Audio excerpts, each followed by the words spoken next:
Engineering ಮಾಡಿದವರು ಅಲ್ಲೇ ನಿಮಗೆ ಒಳ್ಳೆ ಸಂಬಳದ ಉದ್ಯೋಗಗಳು ತುಂಬ ಆಪರ್ಚುನಿಟಿ ಸಿಗ್ತಾ ಇದ್ವು. ಬ್ರಿಲಿಯಂಟ್ ಸ್ಟೂಡೆಂಟ್ಸ್ಗೆ ಇಂಜಿನಿಯರಿಂಗಲ್ಲೂ ಕೂಡ ಒಳ್ಳೆ ಸ್ಕೋಪ್ ಇದ್ದೇ ಇದೆ. ಗುರಿ ಅಂತ ಹೇಳಿ UPSCನೇ ಟಾರ್ಗೆಟ್ ಮಾಡಿ 24ನೇ ವಯಸ್ಸಿಗೆ ಕ್ರ್ಯಾಕ್ ಮಾಡಿ ಈಗ ಆಫೀಸರ್ ಆಗ್ತಾ ಇದ್ದೀರಿ. ನನಗೆ 20 ಲಕ್ಷ ಪ್ಯಾಕೇಜ್ ಬಂದಿತ್ತು ಕಾಲೇಜಲ್ಲಿ ಇದ್ದಾಗ. ನಾನು ಅದನ್ನ ಜಾಬ್ ಬಿಟ್ಟು UPSC ಪ್ರಿಪರೇಷನ್ ಮಾಡ್ತೀನಿ ಅಂದಾಗ ಅವರು ತೋರಿದಂತ ಒಂದು ಸಪೋರ್ಟ್ ಇದೆಯಲ್ಲ, ಅದರಿಂದಾಗೆ ನಾನು ಇಲ್ಲಿರೋದು ಸರ್. ನನ್ನ ಅಪ್ಪಂಗಂತೂ ರಿಸಲ್ಟ್ ಬಂದು ಫೋನ್ ಮಾಡಿದ ತಕ್ಷಣ ಅವರು ಕೂಡ ಕಂಪ್ಲೀಟ್ ಕೊಲ್ಯಾಪ್ಸ್ ಆಗಿ ಹೋಗ್ಬಿಟ್ರು. ಫುಲ್ ಅಳೋದಕ್ಕೆ ಸ್ಟಾರ್ಟ್ ಮಾಡಿದ್ರು. ತಂದೆಯನ್ನ ನನ್ನ ಜೀವನದಲ್ಲಿ ಇಷ್ಟು ಎಮೋಷನಲ್ ಆಗಿದ್ದು ನಾನು ಯಾವತ್ತೂ ನೋಡಿರ್ಲಿಲ್ಲ. ಮನೆಯಿಂದ ಮಂಗಳೂರು ಹೋಗೋದಕ್ಕೆ 500 ರೂಪಾಯಿ ಅಪ್ಪನ ಹತ್ರ ದುಡ್ಡು ಇರ್ಲಿಲ್ಲ. ಅದನ್ನ ಸಾಲ ಮಾಡ್ಕೊಂಡು ಬೇರೆಯವ್ರ ಹತ್ರ ಇಸ್ಕೊಂಡು ನನ್ನನ್ನ ಬಸ್ಸಲ್ಲಿ ಕರ್ಕೊಂಡು ಹೋಗಿ ಬಿಟ್ಟಿದ್ರು. ಸೊ ನನಗೆ ಕೇವಲ 4-5 ವಯಸ್ಸು, ನಮ್ಮ ಬುದ್ಧಿನೇ ಡೆವಲಪ್ ಆಗಿರಲ್ಲ ಇನ್ನು. ಆಗ್ಲಿಂದಾನೆ ನನ್ನ ತಾಯಿ ನನ್ನ ಮಗನ ಒಬ್ಬ IAS IPS ಅಧಿಕಾರಿ ಮಾಡ್ಬೇಕು ಅಂತ ಒಂದು ಆಸೆ ಕಂಡಿದ್ರು. ಸೊ ನಾನು 7-8 ವಯಸ್ಸಿದ್ದಾಗ ಅವ್ರು ತೀರ್ಕೊಂಡ್ರು. ನನಗೆ ಒಂದು ಎಜುಕೇಶನ್ ಪವರ್ ಸಿಕ್ಕಿದೆ, ಅದು ಅಮ್ಮನ ಭಿಕ್ಷೆ. ಅದು UPSC ಜರ್ನಿಯಲ್ಲಿ ನಾನ್ ನೆಗೋಷಿಯಬಲ್ ಅಂಶ ಯಾವುದು, ಅಭ್ಯಾಸ ಯಾವುದು? UPSC ಸ್ಟಾರ್ಟ್ ಮಾಡಿದ್ರೆ there are thousands of demotivating factors. ಏನೆಲ್ಲ ಕೇಳಿದ್ರು ಮುಖ್ಯವಾಗಿ?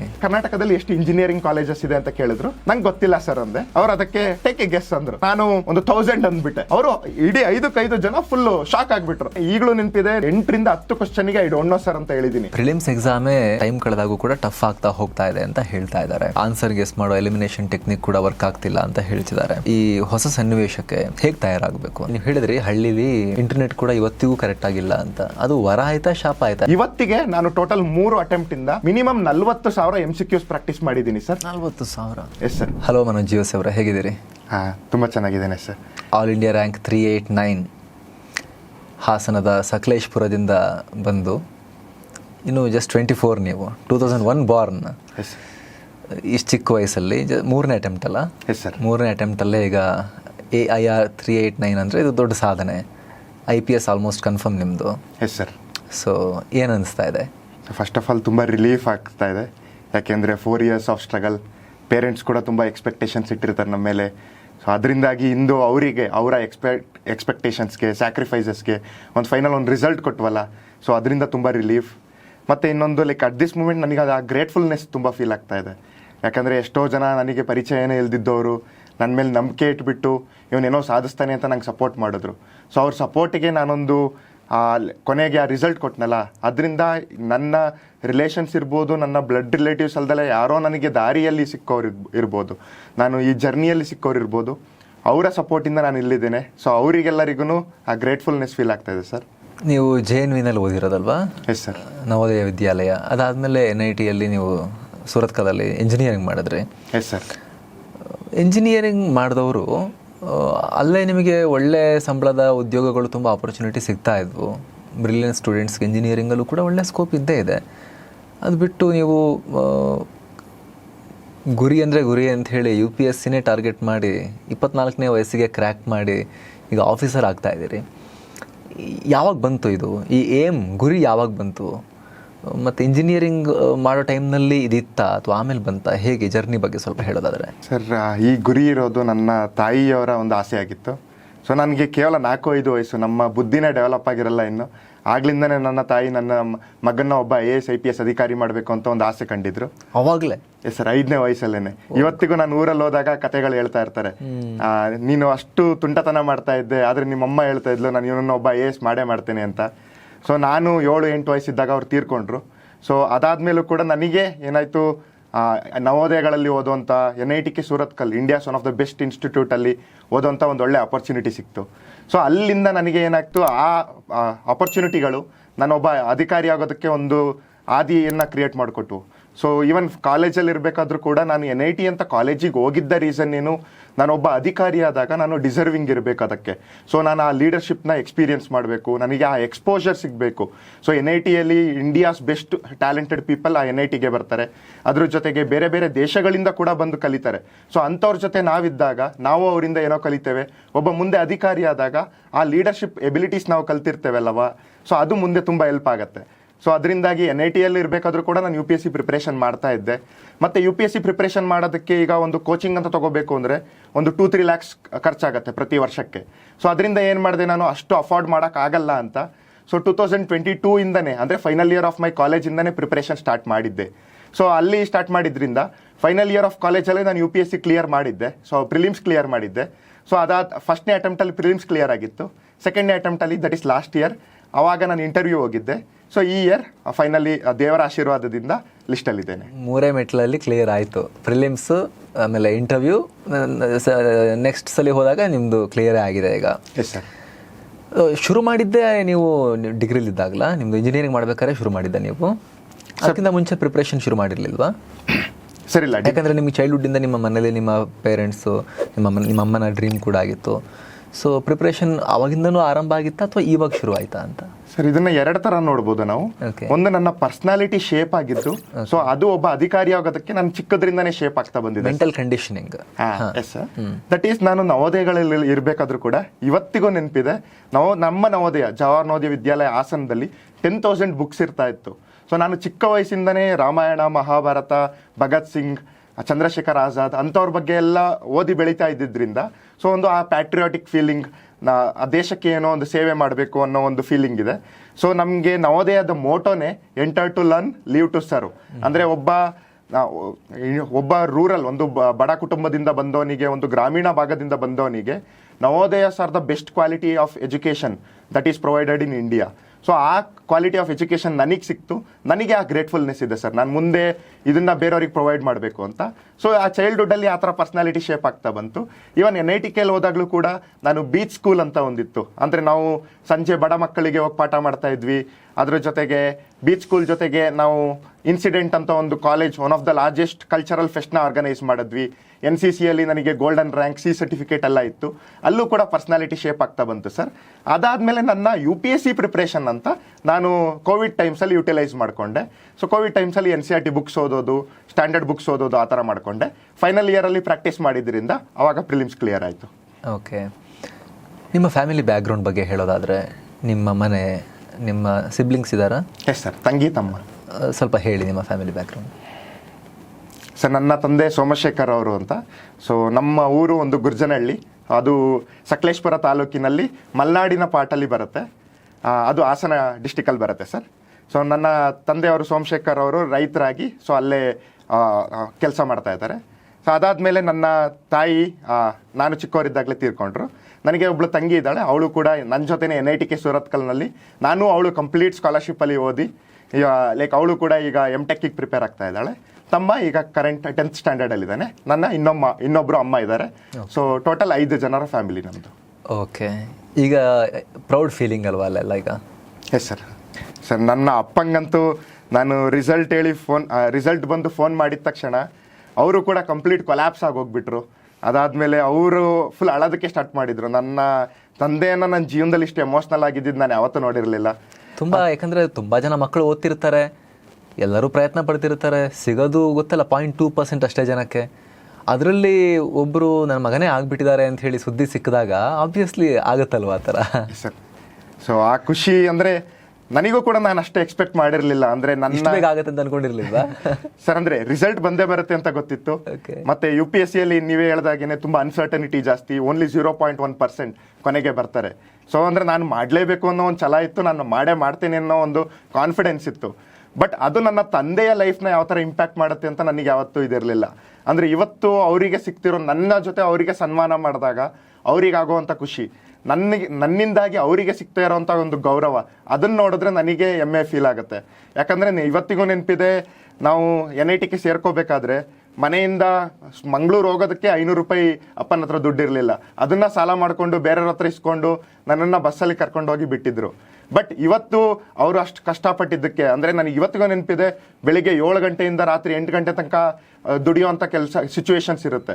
ಅಷ್ಟು ಕಷ್ಟಪಟ್ಟು ದುಡಿದು, ಬಟ್ ಇಲ್ಲಿ ತನಕ ನನಗೆ ಒಂದೇ ಒಂದು ಕ್ವಶನ್ ಕೇಳಿಲ್ಲ, ಒಂದೇ ಒಂದು ಇದು ಮಾಡಿಲ್ಲ, ಒಂದೇ ಒಂದು ಅಡೆತಡೆ ಹಾಕಿಲ್ಲ. ಅಂದರೆ ನಾನು ಏನೇ ಈಗ UPSC ಮಾಡ್ತೀನಿ ಅಂತ ಹೇಳಿದ್ರು ಕೂಡ ನೆನಪಿದೆ, ಅಂದರೆ ನನಗೆ 20 ಲಕ್ಷ ಪ್ಯಾಕೇಜ್ ಬಂದಿತ್ತು ಕಾಲೇಜಲ್ಲಿದ್ದಾಗ. ಸೊ ಅವಾಗೇನು ಅದು ಅವರು ಅರ್ನ್ ಮಾಡೋ ಒಂದು 5 ಪಟ್ಟು, ಒಂದು ವರ್ಷಕ್ಕೆ ಎಷ್ಟು ಅರ್ನ್ ಮಾಡ್ತಾರೆ ಅದ್ರ 5 ಪಟ್ಟದು. ಸೊ ಅಷ್ಟಿದ್ರೂ ಕೂಡ ನಾನು ಅದನ್ನ ಜಾಬ್ ಬಿಟ್ಟು UPSC ಪ್ರಿಪ್ರೇಷನ್ ಮಾಡ್ತೀನಿ ಅಂದಾಗ ಅವರು ತೋರಿದಂಥ ಒಂದು ಸಪೋರ್ಟ್ ಇದೆಯಲ್ಲ, ಅದರಿಂದಾಗೆ ನಾನು ಇಲ್ಲಿರೋದು ಸರ್. ಆ ಥರ ಸಪೋರ್ಟ್ ಸಿಸ್ಟಮ್ಸ್ ಯಾವತ್ತು ಸಿಗುತ್ತೋ ಆಗ ಮಾತ್ರ ನಾವು ಈ ಥರ ಒಂದು ಗುರಿನ ಅಚೀವ್ ಮಾಡೋಕ್ಕಾಗತ್ತೆ. ನನಗೆ ಒಂದು ಹೇಳಿ, ನೀವು ಹೇಳಿದ್ರಿ ನಿಮ್ಮ ತಾಯಿ ಕನಸಾಗಿತ್ತು ನೀವು ಹುಟ್ಟದಲ್ಲಿಂದಲೂ ಕೂಡ ಅಂತ. ಯಾಕೆ ಅವರಿಗೆ ಆ ಟೈಮ್ನಲ್ಲೇ ಆ ಒಂದು ಥಾಟ್ ಮೈಂಡಲ್ಲಿ ಬಂದು ಅಷ್ಟು ಸ್ಟ್ರಾಂಗ್ ಆಗಿ ಮಾಡಲೇಬೇಕು ಅಂತ ಬರೋಕೆ ಏನು ಮೋಟಿವೇಶನ್ ಏನು ಅವರಿಗೆ? ಸೊ ಒಂದು ಮೋಟಿವೇಶನ್ ನನ್ನ ಮಾವನವರು, ಅಂದರೆ ಅವರು ಅಮ್ಮನ ಅಣ್ಣ. ಸೊ ಅವರು ಸಿದ್ಧಗಂಗಾ ಮಠದಲ್ಲಿ ಓದಿದ್ದು. ಸೊ ಅಂದರೆ ಇವತ್ತಿಗೂ ನಾನು ಸಿದ್ಧಗಂಗಾ ಮಠದ ಬಗ್ಗೆ ಡಾಕ್ಟರ್ ಶ್ರೀ ಶಿವಕುಮಾರ ಸ್ವಾಮೀಜಿಗಳ ಬಗ್ಗೆ ಓದಿದಾಗ ಅಲ್ಲಿ ನೋಡಿದೆ 8-9 ದಶಕಗಳಿಂದ ಎಷ್ಟೋ ಜನ ಕರ್ನಾಟಕದಲ್ಲಿ ಮನೆ ಮನೆಗೆ ಅವರು ಒಂದು ವಿದ್ಯಾದಾನ ಮಾಡ್ಕೊ ಬಂದಿದ್ದಾರೆ. ಇವತ್ತಿಗೂ ಲಕ್ಷಾಂತರ ಫ್ಯಾಮಿಲಿಗಳು ಒಂದು ಎಜುಕೇಷನ್ ಸಿಕ್ಕು ಒಂದು ಕರ್ನಾಟಕದಲ್ಲಿ ಒಂದು ಒಳ್ಳೆ ಜೀವನ ನಡೆಸ್ತಾ ಇದ್ದಾರೆ ಅಂದರೆ ಅದರಲ್ಲಿ ಶಿವಕುಮಾರ ಸ್ವಾಮೀಜಿಗಳ ಪಾತ್ರ ದೊಡ್ಡದಿದೆ. ಸೊ ನಮ್ಮ ಮಾವನವರು ಕೂಡ ಅಲ್ಲಿ ಓದಿದ್ರಿಂದ ನಮ್ಮ ಅಮ್ಮನವರು ಅವರು ಒಂದು 10th 12th ಎಕ್ಸಾಮ್ ಕ್ಲಿಯರ್ ಮಾಡಿಲ್ಲ ಅಂದರೂ ಕೂಡ ಅವರು ಆ ಎಜುಕೇಷನ್ ಪವರ್ನ ಚಿಕ್ಕದ್ರಲ್ಲೇ ನೋಡಿದ್ರು. ಸೊ ನಾನು ಕೇವಲ 4 ವಯಸ್ಸಿರ್ಬೇಕಾದ್ರೆ, ನನ್ನ ತಂಗಿ 3 ವಯಸ್ಸಿರ್ಬೇಕಾದ್ರೆ ನಮ್ಮ ಊರಲ್ಲಿ, ಅಂದರೆ ನಮ್ಮ ಊರು ಒಂದು ತುಂಬ ಕುಗ್ರಾಮ, ಮಲೆನಾಡು ಪಾಠ ಇರೋದ್ರಿಂದ ಒಂದು ಒಳ್ಳೆ ರೋಡ್ ಫೆಸಿಲಿಟೀಸ್ ಇಲ್ಲ, ಕರೆಂಟ್ ಇಲ್ಲ, ಇವತ್ತಿಗೂ ಕೂಡ ಇಂಟರ್ನೆಟ್ ಸಿಗಲ್ಲ. ಆ ಥರ ಇರೋದ್ರಿಂದ ಏನು ಮಾಡಿದ್ರು ಅಂದರೆ ನಮ್ಮ ಮಾವನವ್ರ ಜೊತೆ ಆ ವಯಸ್ಸಿಗೆನೆ 4 ವಯಸ್ಸಿಗೆನೆ ಕಳಿಸಿದ್ರು. ಯಾಕಂದರೆ ಅವ್ರ ಜೊತೆ ಇದ್ದು ನಾವು ಓದ್ಕೊಂಡು, ಯಾವೂರಿಗೆ ಸರ್ ನಾವು ಅರ್ಕಲುಗೂಡಲ್ಲಿ ಮಲ್ಲಿಪಟ್ಟಣ ಅಂತ ಒಂದು ಜಾಗ ಇದೆ, ಅಲ್ಲಿ ನಮ್ಮ ಮಾವನವರು ಪ್ರೊಫೆಸರ್ ಆಗಿದ್ರು. ಸೊ ಅಲ್ಲಿ ಕಳಿಸಿದ್ರು. ಸೊ ಅವರ ಜೊತೆ ನಾನು ಬೆಳೀತಾ ನಮ್ಮ ಮಾವನವ್ರು ಇವತ್ತಿಗೂ ನೆನಪಿದೆ. ನಾನು ಚಿಕ್ಕದ್ರಲ್ಲಿ ಯಾವಾಗಲೂ 10 ರೂಪಾಯಿ ಕೊಟ್ಟಾಗ ಒಂದು ಬಾಲಮಂಗಳ ಓದು, ತುಂತುರು ಓದು, ಈ ಥರ ಪಂಚತಂತ್ರ ಕಥೆಗಳು ಓದು ಅಂತ ಹೇಳ್ತಾ ಇದ್ರು. ಇವತ್ತಿಗೂ ಕೂಡ ನಾನು ಎಸ್ಸೆ ಎಥಿಕ್ಸ್ ಎಲ್ಲ ಆನ್ಸರ್ಸ್ ಬರಿತಾ ಇರಬೇಕಾದ್ರೆ UPSCಯಲ್ಲಿ ಅವರು ಹೇಳಿದಂಥ ಕಥೆಗಳು, ಅವರು ಓದಿಸಿದಂಥ ಬುಕ್ಕಲ್ಲಿರೋ ಎಕ್ಸಾಂಪಲ್ಸ್ ನೆನಪಾಗ್ತವೆ. ಸೊ ನಮ್ಮ ಅಮ್ಮನವರು ನೋಡಿದ್ರು ಚಿಕ್ಕ ವಯಸ್ಸಿನಲ್ಲೇ ಆ ಎಜುಕೇಷನ್ ಅನ್ನೋದಕ್ಕೆ ಒಂದು ಲಿಮಿಟ್ ಇಲ್ಲ. ಒಬ್ಬ ಬಡ ಕುಟುಂಬದಿಂದ ಬಂದಿರಲಿ, ಒಂದು ಗ್ರಾಮೀಣ ಭಾಗದಿಂದ ಬಂದಿರಲಿ, ಯಾವುದೇ ಬ್ಯಾಕ್ಗ್ರೌಂಡ್ ಇರಲಿ, ಎಲ್ಲರಿಗೂ ಆಕ್ಸೆಸಿಬಲ್ ಇದ್ದೇ ಇರುತ್ತೆ. Yes sir. ಆ ಜ್ಞಾನ ಒಂದು ಸಿಕ್ಕಾಗ ಒಬ್ಬ ಲೈಫಲ್ಲಿ ಟ್ರಾನ್ಸ್ಫಾರ್ಮೇಶನ್ ಬರುತ್ತೆ. ಸೊ ಅದರಲ್ಲಿದ್ದ ಅವರ ಬಿಲೀಫ್, ಅದರಿಂದ ಅವರು ಅಲ್ಲಿ ಮಾಡಿದ ಸ್ಯಾಕ್ರಿಫೈಸಸ್. ಯಾಕೆಂದ್ರೆ ಒಬ್ಬ ಮಗನ್ನ ಕೇವಲ 4 ವಯಸ್ಸಿಗೆ ದೂರ ಕಳಿಸ್ಬೇಕು ಅಂದ್ರೆ ಯಾವ ತಾಯಿಗೂ ಕೂಡ ಒಂಥರ ಬೇಜಾರಾಗೇ ಆಗುತ್ತೆ. ಆದರೂ ಕೂಡ ಮಕ್ಕಳು ಚೆನ್ನಾಗಿ ಓದಲಿ, ಅವರು ಮುಂದೆ ಸಾಧಿಸ್ಲಿ ಅಂತ ಕಳಿಸೋದ್ರಲ್ವಾ. ಸೊ ಅದರಿಂದಾಗಿ ನಾನು ಇವತ್ತು ಇಲ್ಲಿದ್ದೀನಿ ಅಂತ ಅನಿಸುತ್ತೆ ಸರ್. ಅವರ ಕನಸು DC ಅಥವಾ SP ಮಾಡಬೇಕು ಅನ್ನೋದಾಗಿತ್ತು. ಈಗ ನಿಮಗೆ ಇನ್ನೊಂದು ವರ್ಷದಲ್ಲಿ ನೀವು ಯೂನಿಫಾರ್ಮಲ್ಲಿ ಇರ್ತೀರಿ, ನಾವೆಲ್ಲ ನೋಡ್ತೀವಿ ನಿಮ್ಮನ್ನು. ಹೇಗೆ ಫೀಲ್ ಆಗುತ್ತೆ? ಇನ್ನೊಂದು ವರ್ಷದಲ್ಲಿ ನೀವು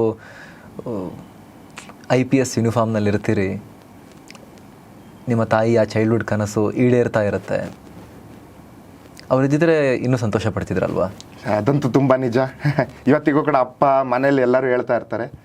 ಸೊ ಅಂದರೆ ನನಗೇನನ್ಸುತ್ತೆ ಈಗ ಈ ಸಿಚುವೇಶನಲ್ಲಿ, ಅಂದರೆ ನನ್ನ ಓಲ್ ಜರ್ನಿಯಲ್ಲಿ she has been my strength. ಅವರು ನನ್ನ ಜೊತೆ ಯಾವುದೋ ಒಂದು ಕಾಣದ ವೇಯಲ್ಲಿ ನಿಂತು ನನಗೆ ಪ್ರತಿಯೊಬ್ಬರು ಥ್ರೂ ಸಪೋರ್ಟ್ ಮಾಡಿದ್ದಾರೆ. ಅಂದರೆ ನನ್ನ ಜೀವನದಲ್ಲಿ ಎಷ್ಟೋ ಜನ ನನಗೆ ರಿಲೇಷನ್ನೇ ಇಲ್ದಿದ್ದವರು ನನಗೆ ಸಿಕ್ಕಿ ನನ್ನ ಕಷ್ಟದಲ್ಲಿದ್ದಾಗ ಬಂದು ಸಪೋರ್ಟ್ ಮಾಡ್ಕೊಂಡು ಬಂದಿದ್ದಾರೆ. ಅವರೆಲ್ಲರೂ ಕೂಡ ನನಗೇನು ಅನಿಸುತ್ತೆ ಅಂದರೆ ಅಮ್ಮನ ಒಂದು ಪ್ರತಿಬಿಂಬವಾಗಿ ಬಂದು ಸಪೋರ್ಟ್ ಮಾಡಿದ್ದಾರೆ ಅಂತ ಅನಿಸುತ್ತೆ.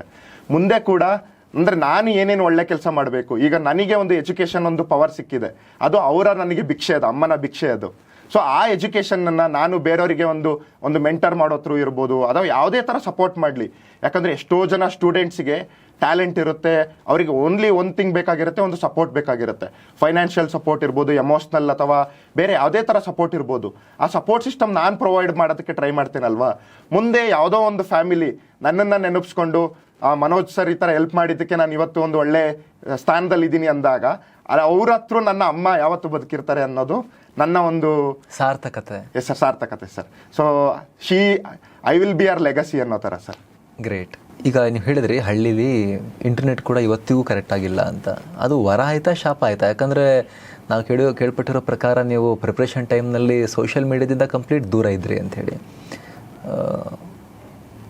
ಎಲ್ಲ ನಿಮ್ಮ ಫ್ರೆಂಡ್ಸು ನಿಮ್ಮ ಸರ್ಕಲ್ನಲ್ಲಿ ಫ್ಯಾಮಿಲಿಯಲ್ಲಿ ರೀಲ್ಸ್ ನೋಡ್ತಿರ್ತಾರೆ, ಎಂಟರ್ಟೈನ್ಮೆಂಟ್ ಸೀರೀಸಸ್ ನೋಡ್ತಿರ್ತಾರೆ. ನಾನೇನೋ ಮಿಸ್ ಮಾಡ್ಕೊಳ್ತಾ ಇದ್ದೀನಿ ಅಂತ ಅನಿಸಿಲ್ವಾ? ಯಾಕಂದರೆ ಫಸ್ಟ್ ಅಟೆಂಪ್ಟಲ್ಲಿ ಆಗಲಿಲ್ಲ, ಸೆಕೆಂಡ್ ಅಟೆಂಪ್ಟಲ್ಲಿ ಕೂಡ ಪ್ರೋಗ್ರೆಸ್ ಆಯಿತು, ಬಟ್ ಆಗಲಿಲ್ಲ. ಫುಲ್ ಮಿಸ್ ಮಾಡ್ಕೋತಿದ್ದೀನಿ ಅಂತ ಯಾವತ್ತೂ ನಿಮಗೆ ಡಿಮೋಟಿವೇಶನ್ ಆಗಲಿಲ್ವಾ?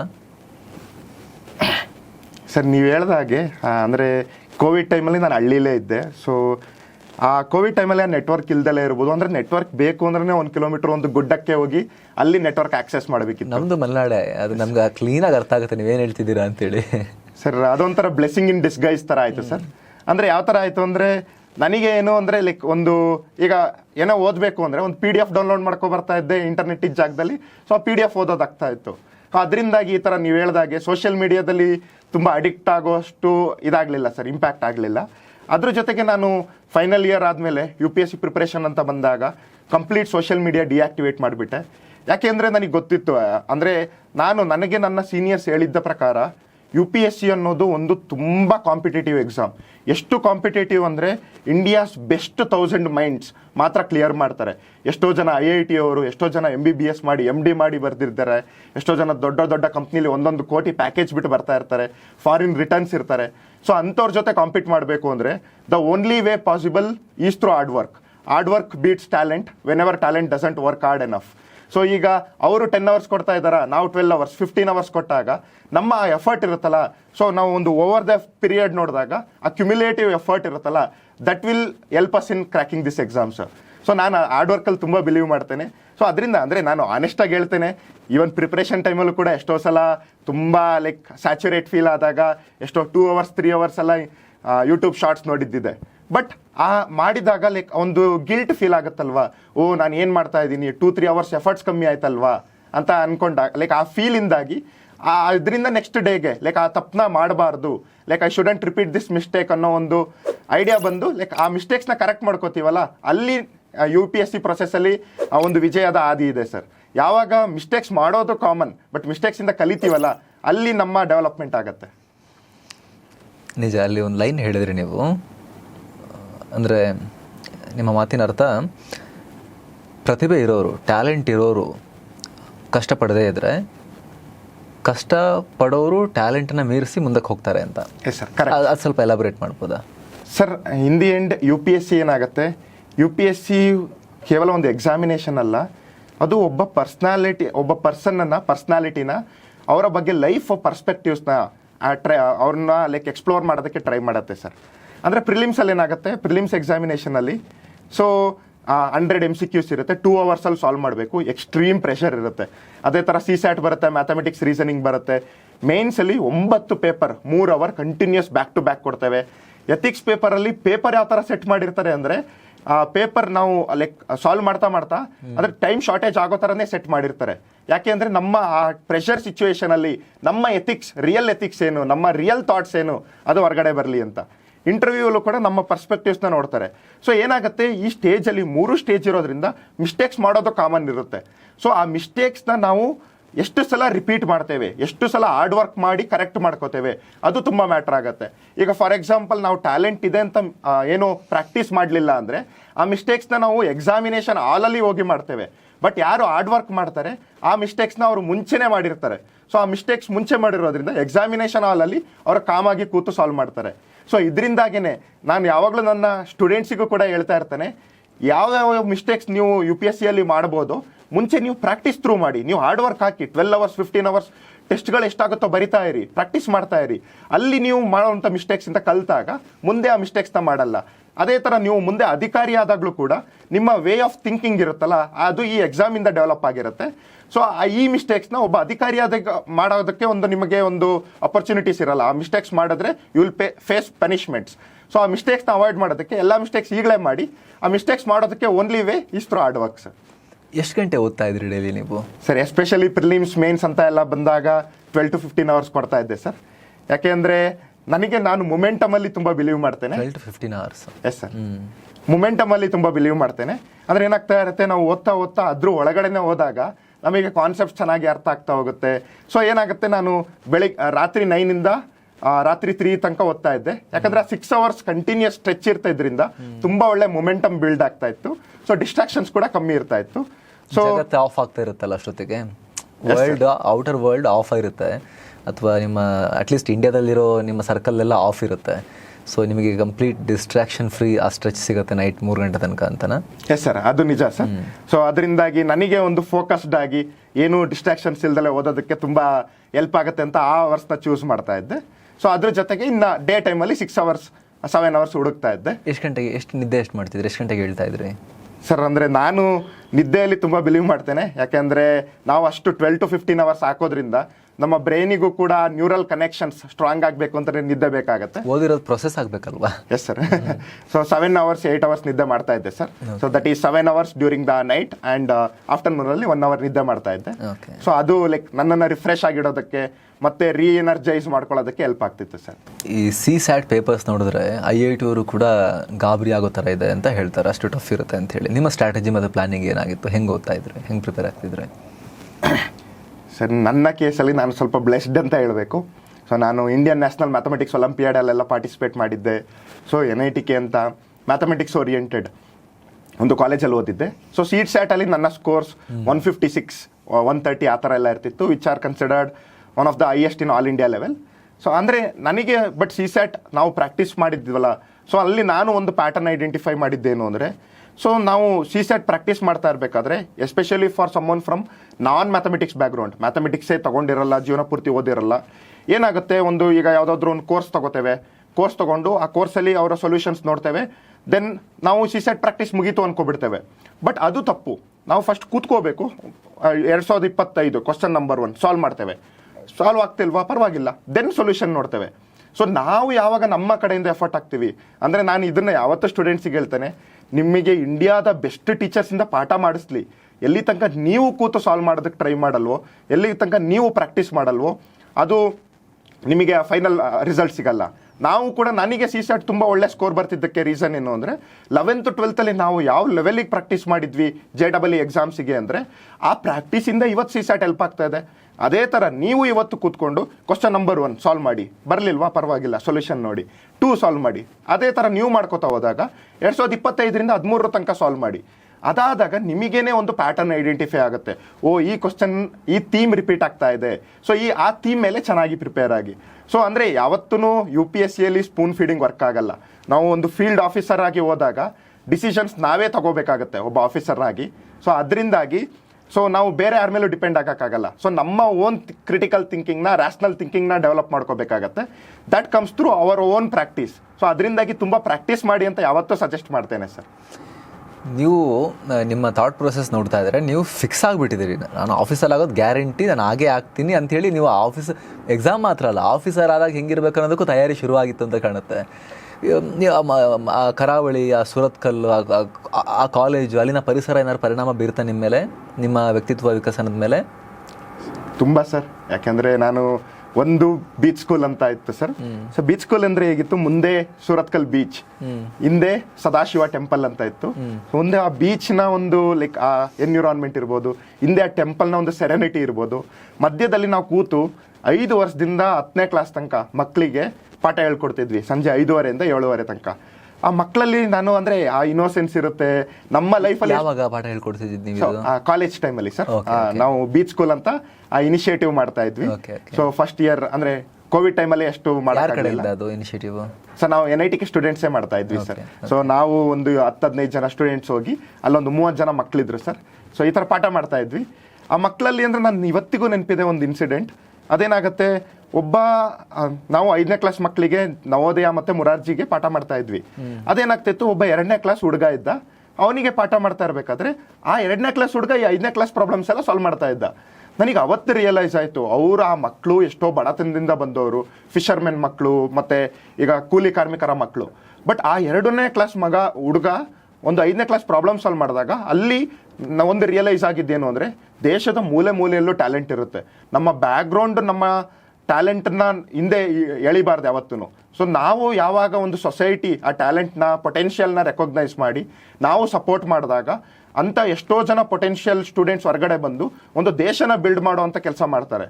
ಸೊ ಅದೇ ಥರ ನಾನು ಮುಂದೆ ಈವನ್ NCCಯಲ್ಲೂ ಕೂಡ NCC C ಸರ್ಟಿಫಿಕೇಟ್ ಮುಗಿಸ್ದೆ, ಅಲ್ಲೂ ಕೂಡ ಗೋಲ್ಡನ್ ರ್ಯಾಂಕ್ ಎಲ್ಲ ಬಂತು, ಒಳ್ಳೊಳ್ಳೆ ಅಚೀವ್ಮೆಂಟ್ಸ್ ಇತ್ತು.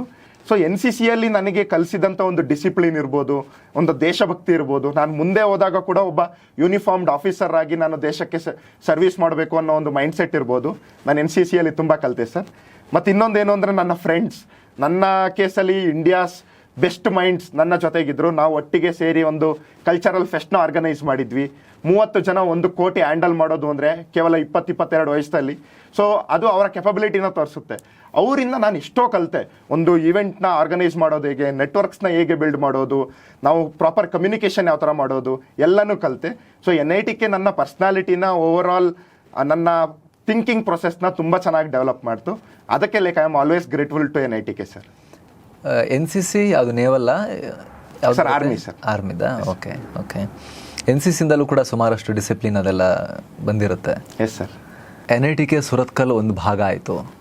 ಆದರೆ ನಿಮ್ಮ JNV ಜರ್ನಿ ಅದು ಕೂಡ ಇನ್ನೂ, ಯಾಕಂತ ಹೇಳಿದ್ರೆ ಇನ್ನೂ ಎಳೆ ಮನಸ್ಸುಗಳು ಅಲ್ಲಿ ಹೋಗಿ ಹೊರಗೆ ಬರೋ ಟೈಮ್ನಲ್ಲಿ ಎಷ್ಟು ವರ್ಷ ಒಟ್ಟು? Sir total 7 years sir. 7 ವರ್ಷ ಅಲ್ಲಿ ಗ್ರೋಯಿಂಗ್ ಏಜ್ ಇದೆಯಲ್ಲ, ಕ್ಯಾರೆಕ್ಟರ್ ರೂಪುಗೊಳ್ಳೋ ಏಜ್ ಇದೆಯಲ್ಲ, ಅದು ಅಲ್ಲಿ ಕಳೀತೀರಿ. ಅದರ ಪಾತ್ರ ಎಷ್ಟಿದೆ sir? Navodaya played A very important role ನನ್ನ ಲೈಫಲ್ಲಿ ಅಂತ ಮಾತ್ರ ಅಲ್ಲ ಸರ್. ಪ್ರತಿ ವರ್ಷ 80 ಗ್ರಾಮೀಣ ಪ್ರತಿಭೆಗಳು ಒಂದು ನವೋದಯಕ್ಕೆ ಎಂಟ್ರಿ ಆಗ್ತಾರೆ. ಸೊ ಅಂದರೆ ನಾವು ಒಂದು ಸ್ಕೂಲಲ್ಲಿ ಪ್ರತಿ ವರ್ಷ 80 ಜನ ಎಂಟ್ರಿ ಆಗ್ತಾರೆ ಸರ್, 6th ಸ್ಟ್ಯಾಂಡರ್ಡ್ಗೆ. ಸೊ 80 ಜನ ಎಂಟ್ರಿ ಆಗ್ತವೆ ಅಂದರೆ ನಾವು ನವೋದಯ ಇಲ್ದಿದ್ದರೆ ನಮ್ಮ ಲೈಫಲ್ಲಿ ಲೆವೆಲ್ 5 ರೀಚ್ ಆಗ್ತಿದ್ವಿ ಅಂದ್ಕೊಳ್ಳಿ, ನವೋದಯದಿಂದ ಲೆವೆಲ್ 10 ರೀಚ್ ಆಗ್ತೇವೆ. ಸೊ ನವೋದಯ ಅಂದರೆ ನನ್ನ ಫ್ರೆಂಡ್ಸ್ ಇವತ್ತು ನೋಡ್ತೇನೆ, ಎಷ್ಟೋ ಜನ ತುಂಬ ಬಡತನದಿಂದ ಬಂದವರು ತುಂಬ ಒಳ್ಳೆ ಹುದ್ದೆಗಳಲ್ಲಿದ್ದಾರೆ. ತುಂಬ 15-20 ಜನ ಕೇವಲ ನನ್ನ ಬ್ಯಾಚಲ್ಲೇ 15-20 ಜನ ಡಾಕ್ಟರ್ಗಳಿದ್ದಾರೆ. ಅವರು ಕೂಡ ತಮ್ಮ ಕೈಯಲ್ಲಾದಷ್ಟು ದೇಶ ಸೇವೆ ಮಾಡ್ತಾ ಇದ್ದಾರೆ. ಸೊ ಅಂದರೆ ನಾನು ನವೋದಯಗಳಲ್ಲಿ ನಾವು 6th ಎಂಟ್ರಿ ಆಗ್ತೇವೆ, ಕೇವಲ 11 ವಯಸ್ಸು. ಅಲ್ಲಿ ಏನಾಗುತ್ತೆ, ನಮ್ಮ ಪೇರೆಂಟ್ಸ್ನ ಬಿಟ್ಟು ಒಂದು ಹೊರಗಡೆ ಎಕೋಸಿಸ್ಟಮಲ್ಲಿ ಕಲಿತಾ ಇರ್ತೇವೆ. ನಮ್ಮ ಟೀಚರ್ಸೇ ನಮಗೆ ಸೆಕೆಂಡ್ ಪೇರೆಂಟ್ಸ್ ಆಗ್ತಾರೆ. ನಾವು ಚಿಕ್ಕ ವಯಸ್ಸಿನಲ್ಲಿ ತುಂಟತನ ಜಾಸ್ತಿ, ಕಿತಾಪತಿಗಳು ಮಾಡ್ತಾನೆ ಇರ್ತೀವಿ. ಬಟ್ ಆ ಟೀಚರ್ಸ್ ಇರ್ತಾರಲ್ಲ, ನಮ್ಮನ್ನು ಕರೆಕ್ಟ್ ಮಾಡ್ತಾರೆ, ಎಲ್ಲಿ ಇಂಪ್ರೂವ್ ಮಾಡ್ಕೋಬೇಕು ಗೈಡ್ ಮಾಡ್ತಾರೆ. ಬಟ್ ಇನ್ನೊಂದೇನು ಅಂದರೆ ನವೋದಯಗಳಲ್ಲಿ ಒಂದು ಯೂನಿಕ್ ಫ್ಯಾಕ್ಟರ್ ಅಂದರೆ ಅಕಾಡೆಮಿಕ್ಸ್ ಮೇಲೆ ಎಷ್ಟು ಫೋಕಸ್ ಆಗುತ್ತೋ ಅಷ್ಟೇ ಫೋಕಸ್ ನಾನ್ ಅಕಾಡೆಮಿಕ್ ಪರ್ಸ್ನಾಲಿಟಿ ಡೆವಲಪ್ಮೆಂಟ್ ಮೇಲೆ ಕೂಡ ಆಗುತ್ತೆ. ಲೈಕ್ 4:30 ಇಂದ 5:36 ಸ್ಪೋರ್ಟ್ಸ್ ಕಂಪಲ್ಸರಿ ಇರಲೇಬೇಕು, ಕೋಕರಿಕ್ಯುಲರ್ ಆ್ಯಕ್ಟಿವಿಟೀಸ್ ವೀಕ್ಲಿ ಇರಲೇಬೇಕು. ಅದೇ ಥರ NCC, NSS, student police cadet, scouts and guides ಎಲ್ಲ ಥರ ಆಪರ್ಚುನಿಟೀಸ್ ಇರುತ್ತೆ. ಸೊ ಮತ್ತೆ ಬೆಳಿಗ್ಗೆ 5:15 ಎದ್ದೇಳಿಸಿ ನಮಗೆ ಯೋಗ ಮಾಡಿಸ್ತಾರೆ. ಬೆಳಿಗ್ಗೆ ಪ್ರತಿದಿನ ಒಂದೇ ಮ್ಯಾರಥಾನ್ 5:15 ಡೈಲಿ 5:15 ಸರ್. ಸೊ 5:15 ಎದ್ದೇಳಿಸಿ ಯೋಗ ಮಾಡಿಸ್ತಾರೆ, ಒಂದೇ ಮಾತರಂ ಪ್ರತಿದಿನ ಸಿಂಗ್ ಮಾಡ್ತೇವೆ. ಅಂದ್ರೆ ವರ್ಲ್ಡ್ ಕ್ಲಾಸ್ ಇದಲ್ವಾ ಫೆಸಿಲಿಟೀಸ್ ಮತ್ತೆ ಟೀಚಿಂಗ್ ಅಲ್ವಾ? ಎಸ್ ಸರ್, ನಿಜ sir. The teachers are also of highest quality. ಅದೇ ಥರ ಫೆಸಿಲಿಟೀಸ್ ಕೂಡ ತುಂಬ ಅಷ್ಟೇ ಇರುತ್ತೆ ಸರ್. ಅದರಿಂದಾಗಿ ನಾವು ಹೊರಗಡೆ ಹೋದಾಗ ನಾವು ಕೂಡ ನಮಗೆ ದೇಶಕ್ಕೆ ಎಷ್ಟು ಸೇವೆ ಮಾಡಬೇಕು. ಇವತ್ತಿಗೂ ಕೂಡ ಎಷ್ಟೋ ಜನ ನವೋದಯ ಸೀನಿಯರ್ಸ್ ಇರ್ತಾರಲ್ಲ, ಈ ಥರ ಜೂನಿಯರ್ಸಿಗೆ ಅವರ ಮೆಡಿಕಲ್ ಇರ್ಬೋದು ಅಥವಾ ಅವರು ಏನಾದರೂ ಕಾಲೇಜಿಗೆ ಸೇರಬೇಕಾದ್ರೆ ಫೀಸ್ ಇಶ್ಯೂಸ್ ಇದ್ದರೆ ಹೆಲ್ಪ್ ಮಾಡ್ತಾರೆ. ಎಷ್ಟೋ ಜನ NGOಗಳನ್ನ ಸ್ಟಾರ್ಟ್ ಮಾಡಿ ರನ್ ಮಾಡ್ತಾ ಇದ್ದಾರೆ. ಸೊ ಆ ನವೋದಯಗಳು ನಮ್ಮ ಚಿಕ್ಕ ವಯಸ್ಸಿಂದನೇ ಪರ್ಸ್ನಾಲಿಟಿ ಡೆವಲಪ್ಮೆಂಟಿಗೆ ತುಂಬ ಹೆಲ್ಪ್ ಮಾಡುತ್ತೆ ಸರ್. ನಾನು ಅದಕ್ಕೇ ಯಾವಾಗಲೂ ಪೇರೆಂಟ್ಸಲ್ಲಿ ರಿಕ್ವೆಸ್ಟ್ ಮಾಡ್ಕೋತಾ ಇರ್ತೇನೆ, ಮಕ್ಕಳಿಗೆ ನವೋದಯ ಎಕ್ಸಾಮ್ಸ್ ಎಲ್ಲ ಬರೆಸಿ. ಅದೇ ಥರ ಮುರಾರ್ಜಿ, ಬೇರೆ ಕಿತ್ತೂರಾಣಿ ಚೆನ್ನಮ್ಮ ಆ ಥರ ಸ್ಕೂಲ್ಸ್ ಇದೆ.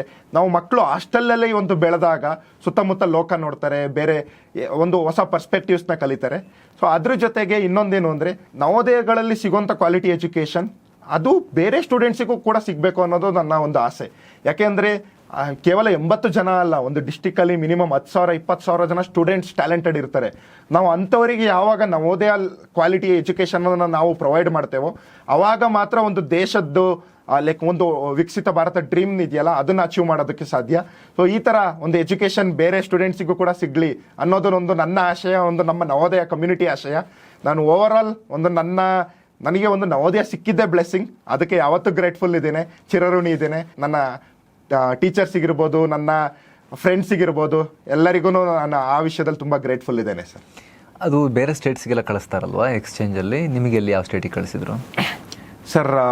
ಕರ್ನಾಟಕದವರಿಗೆ ಅಂದರೆ ಒಂದು ಹಿಂದಿ ಸ್ಟೇಟಿಂದ ನಾನ್ ಹಿಂದಿ ಸ್ಟೇಟಿಗೆ ಕಳಿಸ್ತಾರೆ ಸರ್. ಅದೇ ಥರ ವೈಸ್ ವರ್ಷ ಆಗುತ್ತೆ. ಸೊ ನಮಗೆ ಜವಾಹರ್ ವಿದ್ಯಾಲಯ ಹಾಸನ್ಗೆ ಮಧ್ಯಪ್ರದೇಶದಲ್ಲಿ ಸಿಯೋನಿ ಅಂತ ಒಂದು ಡಿಸ್ಟಿಕ್ ಇದೆ. ಸೊ ಅಲ್ಲಿಗೆ ಕಳಿಸಿದ್ರು ಸರ್. ಎಷ್ಟು ಟೈಮ್ ಅಲ್ಲಿದ್ರಿ? ಸೊ 1 ವರ್ಷ ಅಲ್ಲಿರ್ತಾರೆ ಸ್ಟೂಡೆಂಟ್ಸು. ಸೊ ಅಲ್ಲಿ ಏನಾಗುತ್ತೆ, ನೀವು ಹೇಳಿದಾಗೆ ಲೈಕ್ ನಾವು ಒಂದು ಬೇರೆ ಕಲ್ಚರ್ನೇ ನೋಡ್ತೇವೆ. ಯಾಕಂದರೆ ಸಿಯೋನಿ ಒಂದು ಟ್ರೈಬಲ್ ಡಿಸ್ಟಿಕ್ ಇರೋದ್ರಿಂದ ಅಲ್ಲಿಯ ಟ್ರೈಬಲ್ ಕಲ್ಚರ್ ಇರ್ಬೋದು, ಅಲ್ಲಿ ಜನ ಸುತ್ತಮುತ್ತ ಸ್ಟೂಡೆಂಟ್ಸ್ ಜೊತೆ ಬೆರಿತೇವೆ. ನಮಗೂ ಕೂಡ ಒಂದು ಆಲ್ ಇಂಡಿಯಾ ಪರ್ಸ್ಪೆಕ್ಟಿವ್ ಬೆಳೆಯುತ್ತೆ. ಸೊ ಇದು ಒಂದು ನವೋದಯ ಇನೋವೇಷನ್ ಅಂತ ಸರ್. ಅದಕ್ಕೇ ನಾನು ಹೇಳ್ತೇನೆ, ಲೈಕ್ ನನ್ನ ಸೀನಿಯರ್ಸ್ ಎಷ್ಟೋ ಜನ ಹೇಳ್ತಾ ಇದ್ರು, Navodayas are one of the best educational revolutions that has happened in post independence India ಅಂತ.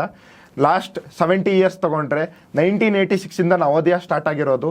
ನಿಯರ್ಲಿ ಲಕ್ಷಾಂತರ ಸ್ಟೂಡೆಂಟ್ಸ್, ನೀವು ಇವತ್ತೇ ಎಲ್ಲೇ ನೋಡಿ ಒಂದು ನವೋದಯ ಕಮ್ಯುನಿಟಿ ಅಂತ ಇರುತ್ತಲ್ಲ, ನವೋದಯನ್ಸ್ ಬಗ್ಗೆ ಒಂದು ಕೆಟ್ಟ ಮಾತು ಬರೋದು ತುಂಬ ಕಮ್ಮಿ. ಯಾಕಂದರೆ ಅದೇ ಥರ ದೇಶ ಸೇವೆ ಮಾಡ್ತಾ ಇರ್ತಾರೆ, ಅದೇ ಥರ ಒಂದು ಒಳ್ಳೆಯ ನಾಗರಿಕನಾಗಿ ತಮ್ಮ ಲೈಫ್ನ ಲೀಡ್ ಮಾಡ್ತಾ ಇರ್ತಾರೆ. That shows the way Navodaya builds us. ನಿಮ್ಮ ಪ್ರಕಾರ ದೇಶ ಅಂದರೆ ಏನು? How you feel about your country? ದೇಶದ ಬಗ್ಗೆ ನೀವು ಏನು ಫೀಲ್ ಮಾಡ್ತೀರಿ ಒಂದ್ಸರಿ ಕಣ್ಮುಚ್ಚಿ ಥಿಂಕ್ ಮಾಡಿದಾಗ, ನನ್ನ ದೇಶ ಅಂತ ಥಿಂಕ್ ಮಾಡಿದಾಗ? ಸರ್, ಇನ್ನು 2047ಕ್ಕೆ ನಾವೊಂದು ವಿಕಸಿತ ಭಾರತ ಅನ್ನೋ ಒಂದು ಡ್ರೀಮ್ನ ಇಟ್ಟಿದ್ದೇವೆ. ಅಂದರೆ ನನಗೆ ದೇಶ ಅಂದ ತಕ್ಷಣ ಒಂದು ಅದರ ಚಿಲ್ಡ್ರನ್ ನೆನಪಾಗ್ತಾರೆ.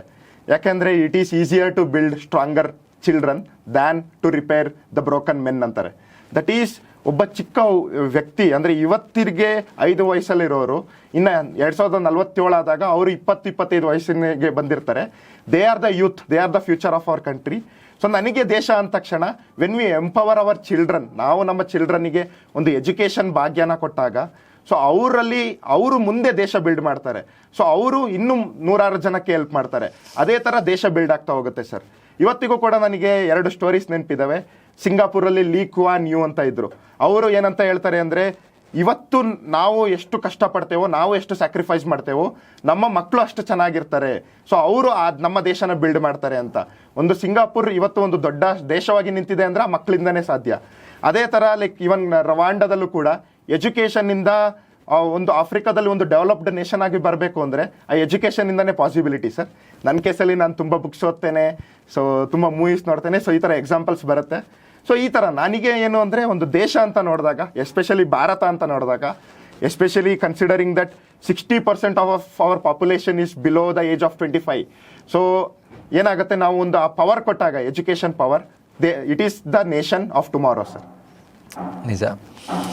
ನಿಮ್ಮ UPSC ಜರ್ನಿಯಲ್ಲಿ ಎಷ್ಟೋ ಸಲ ಏನಾಗುತ್ತೆ, ಗ್ರಾಮೀಣ ಭಾಗದ ಮಕ್ಕಳಿಗೆ ಇಂಗ್ಲೀಷ್ ತುಂಬ ಚಾಲೆಂಜ್ ಆಗುತ್ತೆ. ಕೆಲವರಿಗೆ ಮ್ಯಾಥ್ಸು, ಇನ್ನು ಕೆಲವರಿಗೆ ಯೂನಿವರ್ಸಲ್ ಆಗಿ ಇಂಗ್ಲೀಷು. ಸೊ ನಿಮಗೆ ಯಾವತ್ತಾದರೂ ಚಾಲೆಂಜ್ ಆಗಿತ್ತಾ? ನೀವು ಹೇಗೆ ಓವರ್ಕಮ್ ಮಾಡಿದ್ರಿ? ಆನ್ಸರ್ ರೈಟಿಂಗ್ ಆಗಿರ್ಬೋದು, ಇಂಟರ್ವ್ಯೂ ಫೇಸ್ ಮಾಡೋದಾಗಿರ್ಬೋದು. ಸರ್, ನಾನು ಜವಾಹರ್ ನವೋದಯ ವಿದ್ಯಾಲಯಗಳಲ್ಲಿ ಓದಿದ್ರಿಂದ ಸೊ ಅಲ್ಲಿ 3 ಲ್ಯಾಂಗ್ವೇಜ್ ಫಾರ್ಮುಲಾ ಅಂತ ಬರುತ್ತೆ. So Kannada, English, Hindi. So ಚೆನ್ನಾಗಿ ಓದ್ತಾ ಇದ್ವಿ ಸರ್. ನನಗೆ ಅಂದರೆ ಈಗ UPSCಯಲ್ಲಿ ಬಂದಾಗ ಇಂಟರ್ವ್ಯೂ ಕೆಲವು ಸಲ ಆನ್ಸರ್ ಮಾಡಬೇಕಾದ್ರೆಲ್ಲ ತುಂಬ ಸ್ಟ್ರಗಲ್ ಆಗ್ತಾ ಇತ್ತು. ಅಂದರೆ ನನಗೆ ಫಸ್ಟ್ ಇಂಟರ್ವ್ಯೂ ಕೊಟ್ಟಾಗ 2024ರಲ್ಲಿ ತುಂಬ ಕಮ್ಮಿ ಮಾರ್ಕ್ಸ್ ಬಂದಿತ್ತು. ಯಾಕೆಂದರೆ ನನ್ನ ಥಾಟ್ಸ್ನ ಕರೆಕ್ಟಾಗಿ ಕಮ್ಯುನಿಕೇಟ್ ಮಾಡೋಕ್ಕಾಗ್ತಾ ಇರಲಿಲ್ಲ. ಬಟ್ ನಾನು ಒಂದು ರಿಯಲೈಸ್ ಮಾಡಿಕೊಂಡೆ, ಒಬ್ಬ ಮುಂದೆ ಅಧಿಕಾರಿ ಆದಾಗ ನಮಗೆ ಕಮ್ಯುನಿಕೇಷನ್ ಯಾವತ್ತೂ ಇಶ್ಯೂ ಆಗಬಾರ್ದು. ನಾವು ಒಂದು ಅಧಿಕಾರಿ ಪರ್ಸ್ಪೆಕ್ಟಿವಿಂದ ನೋಡಿದಾಗ ಸಾವಿರಾರು ಜನಕ್ಕೆ ಒಂದು ನಾವು ಮೆಸೇಜ್ನ ಕಳಿಸ್ತೇವೆ, ಒಂದು ಕಮ್ಯುನಿಕೇಟ್ ಮಾಡ್ತೇವೆ. ಸೊ ನಾನು ಒಬ್ಬ ಅಧಿಕಾರಿ ಆಗಬೇಕು ಅಂದರೆ ನನ್ನ ಇಂಗ್ಲೀಷ್ ಅಷ್ಟೇ ಸ್ಟ್ರಾಂಗ್ ಆಗಿರಬೇಕು. ಸೊ ಅದರಿಂದಾಗಿ ನಾನು ತುಂಬ ಇಂಗ್ಲೀಷ್ ಮೂವಿ ನೋಡೋದು ಅಥವಾ ನನ್ನ ಫ್ರೆಂಡ್ಸ್ ಜೊತೆ ಇಂಗ್ಲೀಷಲ್ಲಿ ಕಮ್ಯುನಿಕೇಟ್ ಮಾಡೋದು ಆ ಥರ ಮಾಡ್ತಾ ಇದ್ದೆ. ಈಗ ಮುಂದೆ ಯಾರೇ ಕನ್ನಡ ಮೀಡಿಯಮಿಂದ ಬಂದಿರಲಿ ಕೂಡ ಸೊ ನಾವು 2 ಥರ ನೋಡ್ಬೋದು. ಒಂದು ನಮ್ಮ ಬ್ಯಾಕ್ಗ್ರೌಂಡ್ನ ಒಂದು ಎಕ್ಸ್ಕ್ಯೂಸ್ ಆಗಿ ನೋಡ್ಬೋದು, ನಾನು ಕನ್ನಡ ಮೀಡಿಯಮಿಂದ ಬಂದಿದ್ದೀನಿ, ನಂಗೆ ಇಂಗ್ಲೀಷ್ ಬರಲ್ಲ ಅಂತ. ಇನ್ನೊಂಥರ ಒಂದು ಆಪರ್ಚುನಿಟಿ ಆಗಿ ನೋಡ್ಬೋದು, ನಾನು ಇಂಗ್ಲೀಷ್ ಕಲ್ತ್ರೆ ನಾನು ಒಬ್ಬ ಒಳ್ಳೆ ಅಧಿಕಾರಿ ಆಗ್ತೀನಿ ಅಂತ. ಸೊ ಅದರಿಂದಾಗಿ ಏನು ಇಂಗ್ಲೀಷ್ ಕಲಿಯೋದು ಏನು ದೊಡ್ಡ ರಾಕೆಟ್ ಸೈನ್ಸ್ ಅಲ್ಲ ಸರ್. ನಾವು ದಿನಾಲೂ ಪ್ರಾಕ್ಟೀಸ್ ಬೇಕಷ್ಟೇ. ದಿನಾಲೂ ಈಗ ಕೇವಲ ಒಂದು ಪೇಜ್ ಏನೋ ಬರೀರಿ ಇಂಗ್ಲೀಷಲ್ಲಿ, ಅಥವಾ ದಿನಾಲೂ ಫ್ರೆಂಡ್ಸ್ ಜೊತೆ ಒಂದು ಹಾಫ್ ಆನ್ ಅವರ್ ಮಾತಾಡಿ. ಸೊ ಈ ಥರ, ಅಥವಾ ಒಂದು ಒಳ್ಳೆ ಇಂಗ್ಲೀಷ್ ಮೂವಿ ನೋಡಿ, ಒಳ್ಳೆ ಬಯೋಗ್ರಫಿ ಬೇಸ್ಡ್ ಮೂವೀಸ್ ನೋಡಿ. ಅದು ನಿಮಗೆ UPSCಯಲ್ಲಿ ಎಸ್ಸೆಗೂ ಹೆಲ್ಪ್ ಆಗುತ್ತೆ, ನಿಮ್ಮ ಇಂಗ್ಲೀಷ್ ಕೂಡ ಡೆವಲಪ್ ಆಗುತ್ತೆ. ಸೊ ಈ ಥರ ಮಾಡ್ತಾ ಹೋದಾಗ ನೀವು ಇಡೀ ಇಂಡಿಯಾ ಥ್ರೂ ಎಲ್ಲಾದರೂ ನಿಮ್ಮನ್ನು ಒಬ್ಬ ಆಫೀಸರ್ ಆಗಿ ಪೋಸ್ಟಿಂಗ್ ಮಾಡ್ಬೋದು. ಆಗ ನಿಮ್ಮ ಕಮ್ಯುನಿಕೇಷನ್ ಯಾವತ್ತೂ ಬ್ಯಾರಿಯರ್ ಆಗಲ್ಲ. ನಿಮ್ಮ ಚಾಲೆಂಜಸ್ನ ಓವರ್ಕಮ್ ಮಾಡಿದಂಥ ಒಬ್ಬ ಬೆಟರ್ ಪರ್ಸ್ನಾಲಿಟಿ ಆಗಿ ಹೊರಗಡೆ ಬರ್ತೀರಾ. ಅಂದರೆ ನೀವು ಹೇಳ್ತಿರೋದು ಬರೀ ಕನ್ನಡ ಮಾತ್ರ ಗೊತ್ತಿದ್ರೆ ಅದು ಒಳ್ಳೆ ಅಧಿಕಾರಿ ಆಗಲ್ಲ ಅಂತಲ್ಲ. ಬಟ್ ಇದು ಆಲ್ ಇಂಡಿಯಾ ಸರ್ವಿಸಸ್ ಆಗಿರೋದ್ರಿಂದ ಈಶಾನ್ಯ ಭಾರತಕ್ಕೆ ಹೋದ್ರೂ ಕೂಡ ವರ್ಕ್ ಮಾಡೋಕ್ಕೆ ರೆಡಿ ಇರಬೇಕಾಗಿರೋದ್ರಿಂದ ಅವಾಗ ಲ್ಯಾಂಗ್ವೇಜ್ ಅನ್ನೋದು ಬ್ಯಾರಿಯರ್ ಆಗಬಾರ್ದು. ಆ ಪಾಯಿಂಟ್ ಆಫ್ ವ್ಯೂ ಅಲ್ಲಿ ನೀವು ಹೇಳ್ತಿರೋದು. Correct sir. ನೀವು ಓದೋ ಟೈಮ್ನಲ್ಲಿ, ಈಗ ನಿಮ್ಮದು ಇಂಜಿನಿಯರಿಂಗ್ ಮುಗಿದೇ 3 years ಆಯಿತಾ, 4 years ಆಯಿತಾ? 3 years ಆಯಿತು. ತುಂಬ ದೊಡ್ಡ ಗ್ಯಾಪ್ ಏನಲ್ಲ. ಬಟ್ ಸ್ಟಿಲ್ NITK ಸುರತ್ಕಲಲ್ಲಿ ಓದಿ ಇನ್ನೂ ಜಾಬ್ಗೆ ಹೋಗ್ತಿಲ್ಲ ಅನ್ನೋ ಕ್ವಶನ್ಸ್ ಯಾರಾದರೂ ನಿಮಗೆ ಕೇಳಿದ್ರಾ? ಅಥವಾ ಓದೋ ಟೈಮ್ನಲ್ಲಿ ಫಿನಾನ್ಷಿಯಲ್ ಪ್ರಾಬ್ಲಮ್ಸ್ ಏನಾದರೂ ಫೇಸ್ ಮಾಡಿ ಮನೇಲಿ ಅದನ್ನು ಕೇಳೋವಂಥ ಟೈಮ್ನಲ್ಲಿ, ನಿಮ್ಮ ತಂದೆಯವ್ರ ಹತ್ರ ಕೇಳೋ ಟೈಮ್ನಲ್ಲಿ ಏನಾದರೂ ಕೂಡ ಮುಜುಗರ ಅನುಭವಿಸಿರೋ ಸನ್ನಿವೇಶ ಆ ಥರದ್ದು ಏನಾರು ಇದೆಯಾ? ತುಂಬ ಸಿಚುವೇಶನ್ಸ್ ಇದೆ ಸರ್. ಯಾಕೆಂದರೆ ಲೈಕ್ ತುಂಬ ಗಿಲ್ಟ್ ಫೇಸ್ ಆಗ್ತಾ ಇತ್ತು ಸರ್. ಅಂದರೆ ಈಗ ಒಬ್ಬ 24 ವಯಸ್ಸದ ಯುವಕ ಒಂದು ತಂದೆ ಹತ್ರ ಹೋಗ್ಬಿಟ್ಟು, ಅಪ್ಪ ನನಗೆ ಲೈಕ್ ಒಂದು 10,000 20,000 ಕೊಡಿ ಅಂದರೆ ಅವ್ರು ಅದನ್ನು ಸಾಲ ಮಾಡಿ ಕೊಡಬೇಕು ಅಂದಾಗ, ಸೊ ಅವರು ಅಷ್ಟು ಕಷ್ಟದಲ್ಲಿರ್ತಾರೆ ಆಲ್ರೆಡಿ, ನಾನು ಅವ್ರಿಗೆ ಸಪೋರ್ಟ್ ಮಾಡಬೇಕು, ಅದ್ರ ಬದಲು ನನಗೆ ಅವ್ರು ಸಪೋರ್ಟ್ ಮಾಡ್ತಾ ಇದ್ದಾರಲ್ಲ ಅನ್ನೋ ಒಂದು ಗಿಲ್ಟ್ ಬೇಜಾರಾಗ್ತಾ ಇತ್ತು. ಬಟ್ ನನ್ನ ಕೇಸಲ್ಲಿ ಏನಿತ್ತು ಅಂದರೆ, ನನ್ನ ಕೇಸಲ್ಲಿ ನನಗೆ ತುಂಬ ಒಳ್ಳೆ ಸಪೋರ್ಟ್ ಸಿಸ್ಟಮ್ ಸಿಕ್ಕಿತು. ಅಂದರೆ ಅಣ್ಣಂದ್ರಿರ್ಬೋದು, ಎಲ್ಲ ಥರ ಸಪೋರ್ಟ್ ಮಾಡಿದ್ರು.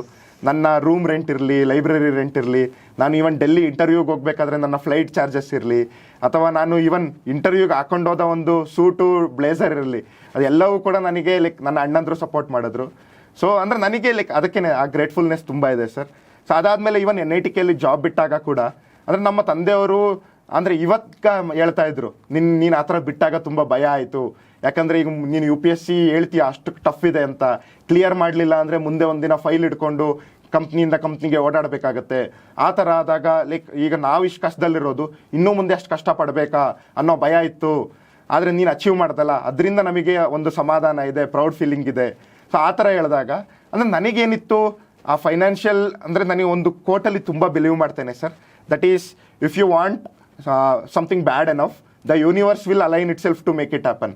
ನಮಗೊಂದು ಬೇಕೇ ಬೇಕು ಅಂತ ಒಂದು ಹಠ ಇದ್ದಾಗ ಯೂನಿವರ್ಸ್ ಒಂದಲ್ಲ ಒಂದು ವೇಯಲ್ಲಿ ನಮಗೆ ಸಪೋರ್ಟ್ ಮಾಡೋದಕ್ಕೆ ಜನನ ಕಳಿಸುತ್ತೆ. ಸೊ ಅದರಿಂದಾಗಿ ನನಗೆ ಹಂಬಲ ಇರಬೇಕು ಅಂತ, ಆ ಹಂಬಲ ಇರಬೇಕು, ಆ ಛಲ ಇರಬೇಕು, ಆಟ ಇರಬೇಕು ಸರ್. ನನ್ನ ಕೇಸಲ್ಲಿ ಆಟ ಇತ್ತು. ನಾನು ಇವತ್ತಿಗೂ ನೆನಪಿದೆ, ನಾನು UPSC 2023 ಫೈನಲ್ ಇಯರಲ್ಲೇ ಪ್ರಿಪೇರ್ ಆಗಿ ಪ್ರಿಲಿಮ್ಸ್ ಏನಕ್ಕೆ ಕ್ಲಿಯರ್ ಮಾಡಿದ್ದು ಅಂದರೆ, ನಾನು ಹೊರಗಡೆ ಬಂದಾಗ ನಾನು ಒಬ್ಬರಿಗೆ ಹೇಳ್ಬೋದು, ಸರ್ ನೋಡಿ ನಾನು ಈ ಥರ ಈಗ ಕಾಲೇಜಲ್ಲಿದ್ದೆ UPSC ಪ್ರಿಲಿಮ್ಸ್ ಕ್ಲಿಯರ್ ಮಾಡಿದ್ದೀನಿ, ನೀವು ನನಗೆ ಸಪೋರ್ಟ್ ಕೊಡಿ, ನೀವು ನನಗೆ ಮೆಂಟರ್ಶಿಪ್ ಕೊಡಿ, ನಾನು ನಿಮಗೆ UPSC ಫುಲ್ ಕ್ಲಿಯರ್ ಮಾಡಿ ತೋರಿಸ್ತೇನೆ. ನಾನು ಲಕ್ಷಾಂತರ ಜನ ಬರ್ತಾರೆ, ಕೋಚಿಂಗ್ ತಗೋತೇವೆ, ನಮಗೆ ಸಪೋರ್ಟ್ ಕೊಡಿ ಅಂತ. ಬಟ್ ನಾನು ಸ್ಟ್ಯಾಂಡ್ ಔಟ್ ಆಗಬೇಕು. ಏನಕ್ಕೆ ಅಂದರೆ ನಾನು ಪ್ರೂವ್ ಮಾಡಿದೆ ಅಂದ್ಕೊಳ್ಳಿ ನನ್ನ ಕೆಪಬಿಲಿಟೀಸ್ನ, ಅವಾಗ ಅವರಿಗೂ ಕೂಡ ನನ್ನ ಮೇಲೆ ಒಂದು ನಂಬಿಕೆ ಬರುತ್ತೆ ಸಪೋರ್ಟ್ ಮಾಡೋದಕ್ಕೆ. ಸೊ ಅದರಿಂದಾಗಿ 2023 ಇರಬೇಕಾದ್ರೆ ಪ್ರಿಲಿಮ್ಸ್ ಕ್ಲಿಯರ್ ಮಾಡಿದ್ದೆ. ಸೊ ಇನ್ ದಿ ಎಂಡ್ ಎಲ್ಲ ದೇವರ ಆಶೀರ್ವಾದ, ಎಲ್ಲ ನನ್ನ ಸುತ್ತಮುತ್ತ ಇರೋ ಜನರ ಸಪೋರ್ಟ್, ಅವರ ಆಶೀರ್ವಾದ ಇರ್ಬೋದು ಸರ್. ಅದರಿಂದಾಗಿ ಆ gratefulness feeling that will be my responsibility. ಮುಂದೆ ಯಾರೇ ಸ್ಟೂಡೆಂಟ್ಸಿಗೂ ಕೂಡ ನನ್ನ ಹತ್ರ ಒಂದು ಕೇಳ್ಕೊ ಬಂದಾಗ, ಅಂದರೆ ಸರ್ ನಾನು ಈ ಥರ UPSC ಪ್ರಿಪೇರ್ ಆಗ್ತೀನಿ, ನಮ್ಮ ಮನೇಲಿ ಬಡತನ ಇದೆ, ಬಟ್ ನಾನು ಮಾಡೇ ಮಾಡ್ತೀನಿ ಅಂತ ಒಂದು ಛಲ ಇದೆ ಅಂದಾಗ ಅವರಲ್ಲಿ ನನ್ನನ್ನು ನೋಡ್ತೇನೆ. ನಾನು ಅವರಿಗೆ ಒಂದು ಸಪೋರ್ಟ್ ಕೊಟ್ಟಾಗ ನನಗೆ ಸಿಗುವಂಥ ಒಂದು ತೃಪ್ತಿ ಇದೆಯಲ್ಲ, that becomes my greatest success sir. Coaching ತೊಗೊಂಡಿದ್ದೀರಾ? ಯಾವ ಥರ ತೊಗೊಂಡಿದ್ದೀರಿ ಕೋಚಿಂಗು? ಸರ್ ನಾನು ಪರ್ಸ್ನಲಿ ಕೋಚಿಂಗ್ ತಗೊಳ್ಳಿಲ್ಲ ಸರ್. ಸೊ ಅಂದರೆ ಮೆಂಟರ್ಶಿಪ್ ತಗೊಂಡಿದ್ದೆ ನಾನು. ನನ್ನ ಸರ್ಗಳಿರ್ಬೋದು, ನನ್ನ ಮೇಡಮ್ಗಳಿರ್ಬೋದು, ಮೆಂಟರ್ಶಿಪ್ ತಗೊಂಡಿದ್ದೆ. ಅದು ಈಗ ಲಾಸ್ಟ್ ಇಯರಿಂದ ಮೆಂಟರ್ಶಿಪ್ ಎಲ್ಲ ಇತ್ತು ಸರ್. ಅದು ಇಂಟರ್ವ್ಯೂ ಟೈಮಲ್ಲಿ ಬೇರೆ ಬೇರೆ ಇನ್ಸ್ಟಿಟ್ಯೂಟ್ಸ್ ಹತ್ರ, ಬೇರೆ ಬೇರೆ ದೊಡ್ಡ ದೊಡ್ಡ ಆಫೀಸರ್ಸ್ ಹತ್ರ ಅವ್ರ ಜೊತೆ ಡಿಸ್ಕಸ್ ಮಾಡಿ ಅವರಿಂದ ಮೆಂಟರ್ಶಿಪ್ ತಗೊಂಡಿದ್ದೆ ಸರ್. ಈ ಪ್ರಿಲಿಮ್ಸ್ ಎಕ್ಸಾಮೇ ಟೈಮ್ ಕಳೆದಾಗೂ ಕೂಡ ಟಫ್ ಆಗ್ತಾ ಹೋಗ್ತಾ ಇದೆ ಅಂತ ಹೇಳ್ತಾ ಇದ್ದಾರೆ. ಅಲ್ಲಿ ಆನ್ಸರ್ ಗೆಸ್ ಮಾಡೋ ಎಲಿಮಿನೇಷನ್ ಟೆಕ್ನಿಕ್ ಕೂಡ ವರ್ಕ್ ಆಗ್ತಿಲ್ಲ ಅಂತ ಹೇಳ್ತಿದ್ದಾರೆ. ಸೊ ಈಗ ಈ ಹೊಸ ಸನ್ನಿವೇಶಕ್ಕೆ ಹೇಗೆ ತಯಾರಾಗಬೇಕು ಅಂತ? ಸರ್ ನಾನು 11th 12th ಇದ್ದಾಗ ನನ್ನ ಸರ್ರು ನಮಗೇನು ಮಾಡಿಸ್ತಾ ಇದ್ರು ಅಂದರೆ, ದಿನಕ್ಕೆ 3 JEE ದಟ್ ಈಸ್ IIT NITCಗೆ 3 ಪೇಪರ್ನ ಸಾಲ್ವ್ ಮಾಡಿಸ್ತಾ ಇದ್ರು. ಏನಕ್ಕೆ ಅಂದರೆ ಎಷ್ಟು ಪ್ರಾಕ್ಟೀಸ್ ಮಾಡ್ತಾ ಇದ್ರು ಅಂದರೆ, ನಾವು ಪ್ರಾಕ್ಟೀಸ್ ಮಾಡ್ತಾ ಮಾಡ್ತಾ ಮಾಡ್ತಾ ನಾವು ಒಂದು ಪ್ಯಾಟರ್ನ ಐಡೆಂಟಿಫೈ ಮಾಡೋಕ್ಕೆ ಸ್ಟಾರ್ಟ್ ಮಾಡ್ತೀವಿ. ಯಾವ ಕ್ವಶನ್ಸ್, ಯಾವ ಥೀಮ್ಸ್ ಜಾಸ್ತಿ ರಿಪೀಟ್ ಆಗ್ತಾ ಇದೆ, ಯಾವ ಕ್ವಶನ್ಸಲ್ಲಿ ಪ್ರೊಬಬಿಲಿಟಿ ಜಾಸ್ತಿ ಇದೆ, ಯಾವ ಕರೆಂಟ್ ಅಫೇರ್ಸಲ್ಲಿ ಕ್ವಶನ್ಸ್ ಕೇಳೋ ಪ್ರೊಬಬಿಲಿಟಿ ಜಾಸ್ತಿ ಇದೆ. ಮತ್ತು ಒಂದು ಥೀಮ್ ಓದಿರ್ತೇವೆ, ಬಟ್ ನಾವು ಅದರಲ್ಲಿ ಪ್ರಾಕ್ಟೀಸ್ ಮಾಡಿದಾಗ ಈ ಥೀಮಲ್ಲಿ ಈ ಥರನೂ ಕ್ವಶನ್ ಕೇಳ್ಬೋದಾ ಅಂತ ಗೊತ್ತಾಗುತ್ತೆ. ಸೊ ನನ್ನ ಕೇಸಲ್ಲಿ ನಾನು ಏನು ಮಾಡಿದ್ದೆ, 2023 ಕಾಲೇಜಲ್ಲಿ ಇರಬೇಕಾದ್ರೆ 15,000 MCQs ಪ್ರಾಕ್ಟೀಸ್ ಮಾಡಿದ್ದೆ. ಇವತ್ತಿಗೆ ನಾನು ಟೋಟಲ್ 3 ಅಟೆಂಪ್ಟಿಂದ ಮಿನಿಮಮ್ 40,000 MCQs ಪ್ರಾಕ್ಟೀಸ್ ಮಾಡಿದ್ದೀನಿ ಸರ್. 40,000? Yes sir. ಸೊ ಇನ್ನೊಂದೇನು ಅಂದರೆ, ನಾವು ಇಂಜಿನಿಯರ್ಸಿಗೆ ಅದೊಂದು ರಿವರ್ಸ್ ಇಂಜಿನಿಯರಿಂಗ್ ಅಂತ ಬಂದ್ಬಿಡುತ್ತೆ. ಸೊ ಏನು ಮಾಡ್ತಾ ಇದ್ದೆ, ಈ ಥರ ಕ್ವಶನ್ಸ್ ಪ್ರಾಕ್ಟೀಸ್ ಮಾಡ್ತಾ ಇದ್ದೆ, ಅಲ್ಲಿಂದ ಥೀಮ್ ಐಡೆಂಟಿಫೈ ಮಾಡ್ತಾ ಇದ್ದೆ. ಯಾವ ಥೀಮ್ ರಿಪೀಟ್ ಆಗ್ತಾ ಇದೆ, ನ್ಯಾನೋ ಟೆಕ್ನಾಲಜಿ, ಈ ಥೀಮ್ ರಿಪೀಟ್ ಆಗ್ತಾ ಇದೆ ಅಂದರೆ ಈ ಥೀಮ್ ಚೆನ್ನಾಗಿ ಓದ್ಕೋತೇನೆ. ಸೊ ಈಗೇನಾಗುತ್ತೆ, ಕರೆಂಟ್ ಅಫೇರ್ಸ್ ಅಂದರೆ ಪ್ರತಿ ವರ್ಷ 500ರಿಂದ 1000 ಥೀಮ್ಸ್, 1000 ಕರೆಂಟ್ ಅಫೇರ್ಸ್ ಬರುತ್ತೆ. ಎಲ್ಲನೂ ಓದ್ತಾ ಕೂತ್ಕೊಂಡ್ರೆ ನಮಗೆ ನಾಲೆಜ್ ಡೈಲ್ಯೂಟ್ ಆಗುತ್ತೆ. ಬಟ್ ಈ ಥರ ಪ್ರಾಕ್ಟೀಸ್ ಮಾಡ್ತಾ ಮಾಡ್ತಾ ಮಾಡ್ತಾ ಪ್ಯಾಟರ್ನ್ ಐಡೆಂಟಿಫೈ ಮಾಡಿಕೊಂಡು ಒಂದು 50 ಕರೆಂಟ್ ಅಫೇರ್ಸ್ ಯಾವುದು ಇದು ತುಂಬ ರಿಪೀಟ್ ಆಗ್ತಾ ಇದೆ ಅಂತ ಅದನ್ನ ಪ್ರಾಕ್ಟೀಸ್ ಮಾಡಿದಾಗ ಸಕ್ಸಸ್ ಇಟ್ ರೇಷೋ ಅಲ್ಲಿ ಜಾಸ್ತಿ ಇರುತ್ತೆ ಸರ್. ಸೊ ಅದರಿಂದಾಗಿ ನಾನು ಈಗ ಕೆಲವು ಸ್ಟೂಡೆಂಟ್ಸ್ ಅಲ್ಲಿ ನೋಡಿದ್ದೇನೆ, ತುಂಬ ಚೆನ್ನಾಗಿ ಓದಿರ್ತಾರೆ, 5-10 ಸಲ ರಿವಿಷನ್ ಮಾಡಿರ್ತಾರೆ, ಬಟ್ ಪ್ರಾಕ್ಟೀಸ್ ಮಾಡಿಲ್ದಿದ್ದಾಗ ಏನಾಗುತ್ತೆ, ಅವಾಗೇನಾಗುತ್ತೆ, ನಮ್ಮ ಎಕ್ಸಾಮಲ್ಲಿ ನಮಗೆ ಕನ್ಫ್ಯೂಷನ್ ಸ್ಟಾರ್ಟ್ ಆಗುತ್ತೆ. ಆ ಕನ್ಫ್ಯೂಷನ್ಸ್ನ ಅವಾಯ್ಡ್ ಮಾಡಬೇಕು ಅಂದರೆ ತುಂಬ ಪ್ರಾಕ್ಟೀಸ್ ಮಾಡಬೇಕು, ಮೆಂಟಲಿ ಕೂಡ ರೆಡಿ ಮಾಡುತ್ತೆ. ಸೊ ನನಗೆ ಒಂದು ಸೈಕಾಲಜಿಯಲ್ಲಿ ಒಂದು ಕಾನ್ಸೆಪ್ಟ್ಸ್ ಬರುತ್ತೆ sir, that is the growth mind set. ಯಾವ ಥರ ಅಂದರೆ, ನಮ್ಮ ಈಗೋಗೆ ನಾವು ಎಷ್ಟು ಹರ್ಟ್ ಮಾಡ್ತಾ ಹೋಗ್ತೇವೆ, ನಮ್ಮ ಈಗೋ ಅದನ್ನು ತುಂಬ ದಿನ ನೆನ್ಪಿಡ್ಕೊಳ್ಳುತ್ತೆ. ನಾವು ಒಂದು ಕ್ವಶನ್ ಕರೆಕ್ಟಾಗಿ ಸಾಲ್ವ್ ಮಾಡಿದ್ರೆ ಅಂದರೆ ಅದನ್ನು ನಾವು ಬ್ರೈನ್ ನೆನ್ಪಿಡ್ಕೊಳ್ಳಲ್ಲ. ಒಂದು ಕ್ವಶನ್ ಅಟೆಂಡ್ ಮಾಡ್ತೇವೆ, ತಪ್ಪಾಯಿತು, ನಮ್ಮ ಬ್ರೈನ್ ಈಗೋಗಿ ತಗೋಬಿಡುತ್ತೆ. ಇದೇನಕ್ಕೆ ತಪ್ಪಾಯಿತು, ನಾನು ಇದು ಓದಿದ್ನಲ್ಲ. ಸೊ ಆ ಕ್ವಶನ್ ಅದೇ ಥೀಮ್ ಮತ್ತೆ ಎಕ್ಸಾಮಲ್ಲಿ ಬಂದಾಗ ಏನಾಗುತ್ತೆ, ನಮ್ಮ ಬ್ರೈನ್ ಈ ಕ್ವಶನ್ ಆಲ್ರೆಡಿ ತಪ್ಪು ಮಾಡಿದ್ದೆ ನಾನು ಅಂದ್ಬಿಟ್ಟು ಆ ಕ್ವಶನನ್ನು ನಾವು ಕರೆಕ್ಟ್ ಮಾಡ್ತೇವೆ. ಸೊ ಅದರಿಂದಾಗಿ ನಾವು ಪ್ರಾಕ್ಟೀಸ್ ಮಾಡ್ತಾ ಮಾಡ್ತಾ ಮಾಡ್ತಾ ಎಷ್ಟು ತಪ್ಪು ಮಾಡ್ತೇವೋ ಅಷ್ಟು ನಮ್ಮ ಬ್ರೈನ್ ನೆನ್ಪಿಡ್ಕೊಳ್ಳುತ್ತೆ. ಸೊ ಅಷ್ಟು ನೆನ್ಪಿಡ್ಕೊಂಡಷ್ಟು ನಮ್ಮ ಎಕ್ಸಾಮಲ್ಲಿ ನಾವು ಪ್ರೆಷರಿಗೆ ಬೀಳೋದು, ಕನ್ಫ್ಯೂಷನ್ಸ್ ಆಗೋದು ಕಮ್ಮಿ ಆಗುತ್ತೆ. ಅದರಿಂದಾಗಿ ಯಾವತ್ತೂ ಹೇಳ್ತೇನೆ, ಪ್ರಿಲಿಮ್ಸ್ ಇರಲಿ, ಮೇನ್ಸ್ ಇರಲಿ, ಇಂಟರ್ವ್ಯೂ ಇರಲಿ ಕೂಡ, ಇಂಟರ್ವ್ಯೂವಲ್ಲಿ ಏನಾಗಿತ್ತು ನಂಗೆ ಇವತ್ತಿಗೂ ನೆನಪಿದೆ. ನನಗೆ ದೇರ್ ಆರ್ ಸಿಚುವೇಶನ್ಸ್ ನನ್ನ ಮೈಂಡ್ ಕಂಪ್ಲೀಟ್ ಬ್ಲಾಂಕ್ ಆಗಿತ್ತು. ನನ್ನ ಮುಂದೆ ಕೂತಿರೋ ಪರ್ಸನ್ ಕೂಡ ಕಾಣಿಸ್ತಾ ಇರಲಿಲ್ಲ. ಈ ಸಲ ಕೂಡ ಎಷ್ಟೋ ಸಲ ಪ್ರಾಕ್ಟೀಸ್ ಮಾಡ್ತಾ ಇರ್ಬೇಕಾದ್ರೆ ಆ ಥರ ಆಗ್ತಿತ್ತು ಸರ್. ಬಟ್ ಏನಾಗ್ತಾ ಇತ್ತು, ಆ ಥರ ಪ್ರಾಕ್ಟೀಸ್ ಮಾಡ್ತಾ ಇದ್ರು, ಸಜೆಷನ್ ಕೊಡ್ತಾ ಇದ್ರು. ಮನೋಜ್ ನೋಡು, ಇಲ್ಲಿ ಇಂಪ್ರೂವ್ ಆಗ್ಬೋದು, ನಿನ್ನ ಕಮ್ಯುನಿಕೇಶನ್ ಅಲ್ಲಿ ನೀನು ಈ ಥರ ರಾಂಗ್ ವರ್ಡ್ಸ್ನ ಯೂಸ್ ಮಾಡ್ತಿದ್ಯಾ, ಇಲ್ಲಿ ಇಂಪ್ರೂವ್ ಆಗು, ನಿನ್ನ ಕ್ಲಾರಿಟಿ ಸ್ವಲ್ಪ ಇಂಪ್ರೂವ್ ಮಾಡ್ಕೋ, ಈ ಪಾಯಿಂಟ್ ತಗೋಬಾ, ಆ ಥರ ಹೇಳ್ತಾ ನಾನು ಕಲಿತಾ ಇದ್ದೆ. ಓಕೆ ಅಂತ. ಸೊ ನಾನು ಈಗ ಇಂಟರ್ವ್ಯೂಗೂ ಕೂಡ 130 1-on-1 ಮತ್ತೆ ಮಾಕ್ ಇಂಟರ್ವ್ಯೂಸ್ ಕೊಟ್ಟಿದ್ದೆ. ಅಂದರೆ 130 ಅಂದರೆ every day 4 to 5 1-on-1 mock interviews ಕೊಡಬೇಕು ಅಂದರೆ ನಮ್ಮ ಬ್ರೈನ್ ಎಕ್ಸಾಸ್ಟ್ ಆಗಿಬಿಟ್ಟಿರುತ್ತೆ. ಬಟ್ ಇವತ್ತು ಎಕ್ಸಾಸ್ಟ್ ಆದರೆ ನಾವು ರಿಯಲ್ ಇಂಟರ್ವ್ಯೂ ಕೂತ್ ದಿನ ಆ ದಿನ ತುಂಬ ದಿನಾಲು 5 ಇಂಟರ್ವ್ಯೂ ಕೊಡ್ತಿರೋನಿಗೆ 1 ಇಂಟರ್ವ್ಯೂ ಕೊಡೋದು ಸಾಮಾನ್ಯ ಆಗೋಗ್ಬಿಡುತ್ತೆ. ಸೊ ಅದರಿಂದಾಗಿ ನಾವು ಎಷ್ಟು ಪ್ರಾಕ್ಟೀಸ್ ಜಾಸ್ತಿ ಮಾಡ್ತೇವೋ, that is the more we sweat in practice the less we bleed in war ಅನ್ನೋ ಥರ. ಅದರಿಂದಾಗಿ ಪ್ರಾಕ್ಟೀಸ್ ತುಂಬ ಮಾಡಿ, that will surely sail you through this exam ಅಂತ ಸರ್. ಓಕೆ, ಇಂಟರ್ವ್ಯೂಗೆ ಹೋದಾಗ ಎಷ್ಟೇ ಮಾಕ್ ಇಂಟರ್ವ್ಯೂ ಅಟೆಂಡ್ ಮಾಡಿದರೂ ಕೂಡ UPSC ಇಂಟರ್ವ್ಯೂ ಒಳಗಡೆ ಹೋದಾಗ ಆ ಗ್ರಾವಿಟಿ ಬೇರೆ ಥರ ಫೀಲ್ ಆಗುತ್ತಾ ಸರ್? ತುಂಬ ಸರ್. ಯಾಕೆಂದರೆ ನಾನು ಹೇಳ್ದ ಹಾಗೆ ಫಸ್ಟ್ ಇಂಟರ್ವ್ಯೂ ಅಲ್ಲಿ ನನಗೆ ಕೇವಲ 150 ಮಾರ್ಕ್ಸ್ ಕೊಟ್ಟಿದ್ರು. ಅಂದರೆ ಏನಕ್ಕೆ ಅಂದರೆ ನಾನು ಹೊರಗಡೆ ಒಂದು 5 ನಿಮಿಷ ಕೂರಿಸ್ತಾರೆ. 5 ನಿಮಿಷ ಕೂತಾಗ ನನಗೆ ಥಾಟ್ಸ್ ಬರೋಕ್ಕೆ ಸ್ಟಾರ್ಟ್ ಆಯಿತು. ನಾನು ನನ್ನ ಪೇರೆಂಟ್ಸ್ ಅಷ್ಟು ಆಸೆ ಇಟ್ಟಿದ್ದಾರೆ, ನನ್ನ ಸುತ್ತಮುತ್ತ ಜನ ಅಷ್ಟು ಆಸೆ ಇಟ್ಟಿದ್ದಾರೆ, ನನಗೆ ಇಂಟರ್ವ್ಯೂ ಚೆನ್ನಾಗಾಗಲಿಲ್ಲ, ಸೆಲೆಕ್ಟ್ ಆಗಲಿಲ್ಲ ಅಂದರೆ ಓವರ್ ಥಿಂಕ್ ಮಾಡೋಕ್ಕೆ ಸ್ಟಾರ್ಟ್ ಮಾಡಿದೆ, ಏನು ಆಗುತ್ತೆ ಆ ಥರ ಅಂತ. ಸೊ ಒಳಗಡೆ ಹೋಗ್ತೇನೆ, ನಾನು ಚೇರ್ಮನ್ ಮುಂದೆ ಕೂತಿದ್ದೇನೆ, ನಂಗೆ ಚೇರ್ಮನ್ನೇ ಕಾಣಿಸ್ತಾ ಇಲ್ಲ, ಕಣ್ಣಲ್ಲಿ ನೀರು ತುಂಬಿದೆ, ಕಂಪ್ಲೀಟ್ ಮೈಂಡ್ ಬ್ಲ್ಯಾಂಕ್ ಆಗ್ತಾ ಇದೆ. ಚೇರ್ಮನ್ ಸರ್ ತುಂಬ ನನ್ನನ್ನು ಕಾಮ್ ಮಾಡೋದಕ್ಕೆ ಟ್ರೈ ಮಾಡಿದ್ರು, ತುಂಬ ಕಾರ್ಡಿಯಲ್ ಆಗಿ ಮಾತಾಡ್ಸೋಕ್ಕೆ ಟ್ರೈ ಮಾಡಿದ್ರು. ಬಟ್ ನನ್ನ ಆ ಸಿಚುವೇಶನಲ್ಲಿ ಆ ಓವರ್ವೆಲ್ಮಿಂಗ್ ಫೀಲಿಂಗ್ ಇತ್ತಲ್ವಾ, ಅದನ್ನು ನನಗೆ ಓವರ್ಕಮ್ ಮಾಡೋಕ್ಕಾಗಲಿಲ್ಲ. ಬಟ್ ನಾನು ಅವತ್ತು ಡಿಸೈಡ್ ಮಾಡಿದೆ, ಒಬ್ಬ ಆಫೀಸರ್ ಆಗಬೇಕು ಅಂದರೆ ಆ ಥರ ಸಿಚುವೇಶನ್ಸ್ ಓವರ್ವೆಲ್ಮಿಂಗ್ ಆಗೋದು ಅಥವಾ ಎಮೋಷ್ನಲ್ ಆಗೋದನ್ನ ನಾನು ಓವರ್ಕಮ್ ಮಾಡಿ ಒಬ್ಬ ದೃಢತೆ ಬೇಕು, ಒಂದು ಗಾಂಭೀರ್ಯತೆ ಬೇಕು ಅಂತ.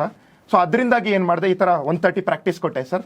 ಈ ಸಲ ಇಂಟರ್ವ್ಯೂಗೆ ಹೋದಾಗ ಮ್ಯಾಮ್ ಇದ್ದವರು ಕೂಡ ಲೈಕ್ ಈ ಸಲ ತುಂಬ ಎನರ್ಜೆಟಿಕ್ ಆಗಿ, ತುಂಬ ಸ್ಮೈಲಿಂಗ್ ಆಗಿ, ಒಂದು ಒಳ್ಳೆ ಕನ್ವರ್ಸೇಷನ್. ಯಾಕೆಂದರೆ ನನ್ನ ಮುಂದೆ ಕೂತಿರೋರು 40-50 ವರ್ಷ ಒಂದು ಸರ್ವಿಸ್ ಮಾಡಿ ಬಂದಿರೋರು ದೇಶಕ್ಕೆ, ಅವರಿಂದ ಏನಾದರೂ ಕಲಿಬೋದಲ್ವಾ. ನಾನೊಂದು ಆನ್ಸರ್ ಹೇಳಿದಾಗ ಮ್ಯಾಮ್ ಹೇಳ್ತಾ ಇದ್ರು, ಅದು ಆ ಥರ ಅಲ್ಲ ಈ ಥರ ಅಂತ. ಅವರಿಂದ ಏನೋ ಒಂದು ಪರ್ಸ್ಪೆಕ್ಟಿವ್ಸ್ ಕಲಿತೀವಲ್ಲ.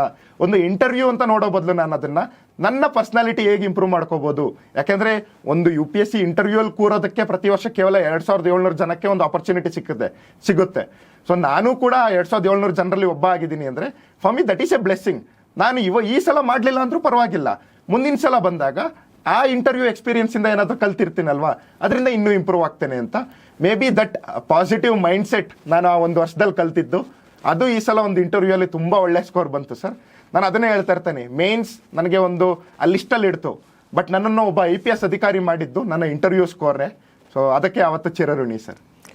ಏನೆಲ್ಲ ಕೇಳಿದ್ರು? ಮುಖ್ಯವಾಗಿ ಇಂಟ್ರೆಸ್ಟಿಂಗ್ ಅನ್ಸಿರೋ ಕ್ವಶನ್ ಯಾವ್ದು ನಿಮಗೆ ಸರ್? ಫಸ್ಟಿಗೆ ನನಗೆ ಸ್ಟಾರ್ಟ್ ಮಾಡಿದ್ದೆ ಬೀಚ್ ಸ್ಕೂಲ್ ಐ ಕೇರ್ ಅಂದರೆ ಏನು. ನಾನು ತುಂಬ ಖುಷಿಪಟ್ಟೆ, ಯಾಕಂದರೆ ಬೀಚ್ ಸ್ಕೂಲ್ ಐ ಕೇರ್ ಒಂದು ಕಾನ್ಸೆಪ್ಟ್ ಎಕ್ಸ್ಪ್ಲೇನ್ ಮಾಡೋದಕ್ಕೇ ತುಂಬ ಖುಷಿ ಆಗುತ್ತೆ ಸರ್. ಅದಾದಮೇಲೆ ಕರ್ನಾಟಕದಲ್ಲಿ ಎಷ್ಟು ಇಂಜಿನಿಯರಿಂಗ್ ಕಾಲೇಜಸ್ ಇದೆ ಅಂತ ಕೇಳಿದ್ರು. ನಂಗೆ ಗೊತ್ತಿಲ್ಲ ಸರ್ ಅಂದೆ. ಅವರು ಅದಕ್ಕೆ ಟೇಕ್ ಎ ಗೆಸ್ ಅಂದರು. ಸರ್ ನಾನು ಒಂದು 1000 ಅಂದ್ಬಿಟ್ಟೆ. ಅವರು ಇಡೀ 5 ಜನ ಫುಲ್ಲು ಶಾಕ್ ಆಗಿಬಿಟ್ರು. ಇಲ್ಲ ಓನ್ಲಿ 300 ಅಂದರು. Okay sir, I am very sorry. So 300 ಹಾಗೆ ಅಂದರು. Then tell me how many graduate ಅಂದರು. 80,000 to 1,50,000 ಅಂದೆ. ಅದಾದಮೇಲೆ ಏನಕ್ಕೆ ಅನ್ಎಂಪ್ಲಾಯ್ಮೆಂಟ್ ಆಗುತ್ತೆ, ನಿನ್ನ ಡಿಸ್ಟಿಕಲ್ಲಿ ನೀನು DC ಆದರೆ ಈ ಥರ ಇಂಜಿನಿಯರಿಂಗ್ ಅನ್ಎಂಪ್ಲಾಯ್ಮೆಂಟ್ನ ಯಾವ ಥರ ರೆಡ್ಯೂಸ್ ಮಾಡ್ಬೋದು. ಅದಾದಮೇಲೆ ಸಡನ್ನಾಗಿ ನೆಕ್ಸ್ಟು ಮೈಸೂರು ಸ್ಯಾಂಡಲ್ ಸೋಪ್ ಯಾರು ಸ್ಟಾರ್ಟ್ ಮಾಡಿದ್ದು, ನೀವು ಗೌರ್ಮೆಂಟಿಗೆ ಅಷ್ಟೊಂದು ಕೆಲಸಗಳಿದೆ, ಅದನ್ನೆಲ್ಲ ಬಿಟ್ಬಿಟ್ಟು ಏನಕ್ಕೆ ಸೋಪ್ ಮಾಡ್ಕೊಂಡು ಕೂತಿದ್ದಾರೆ.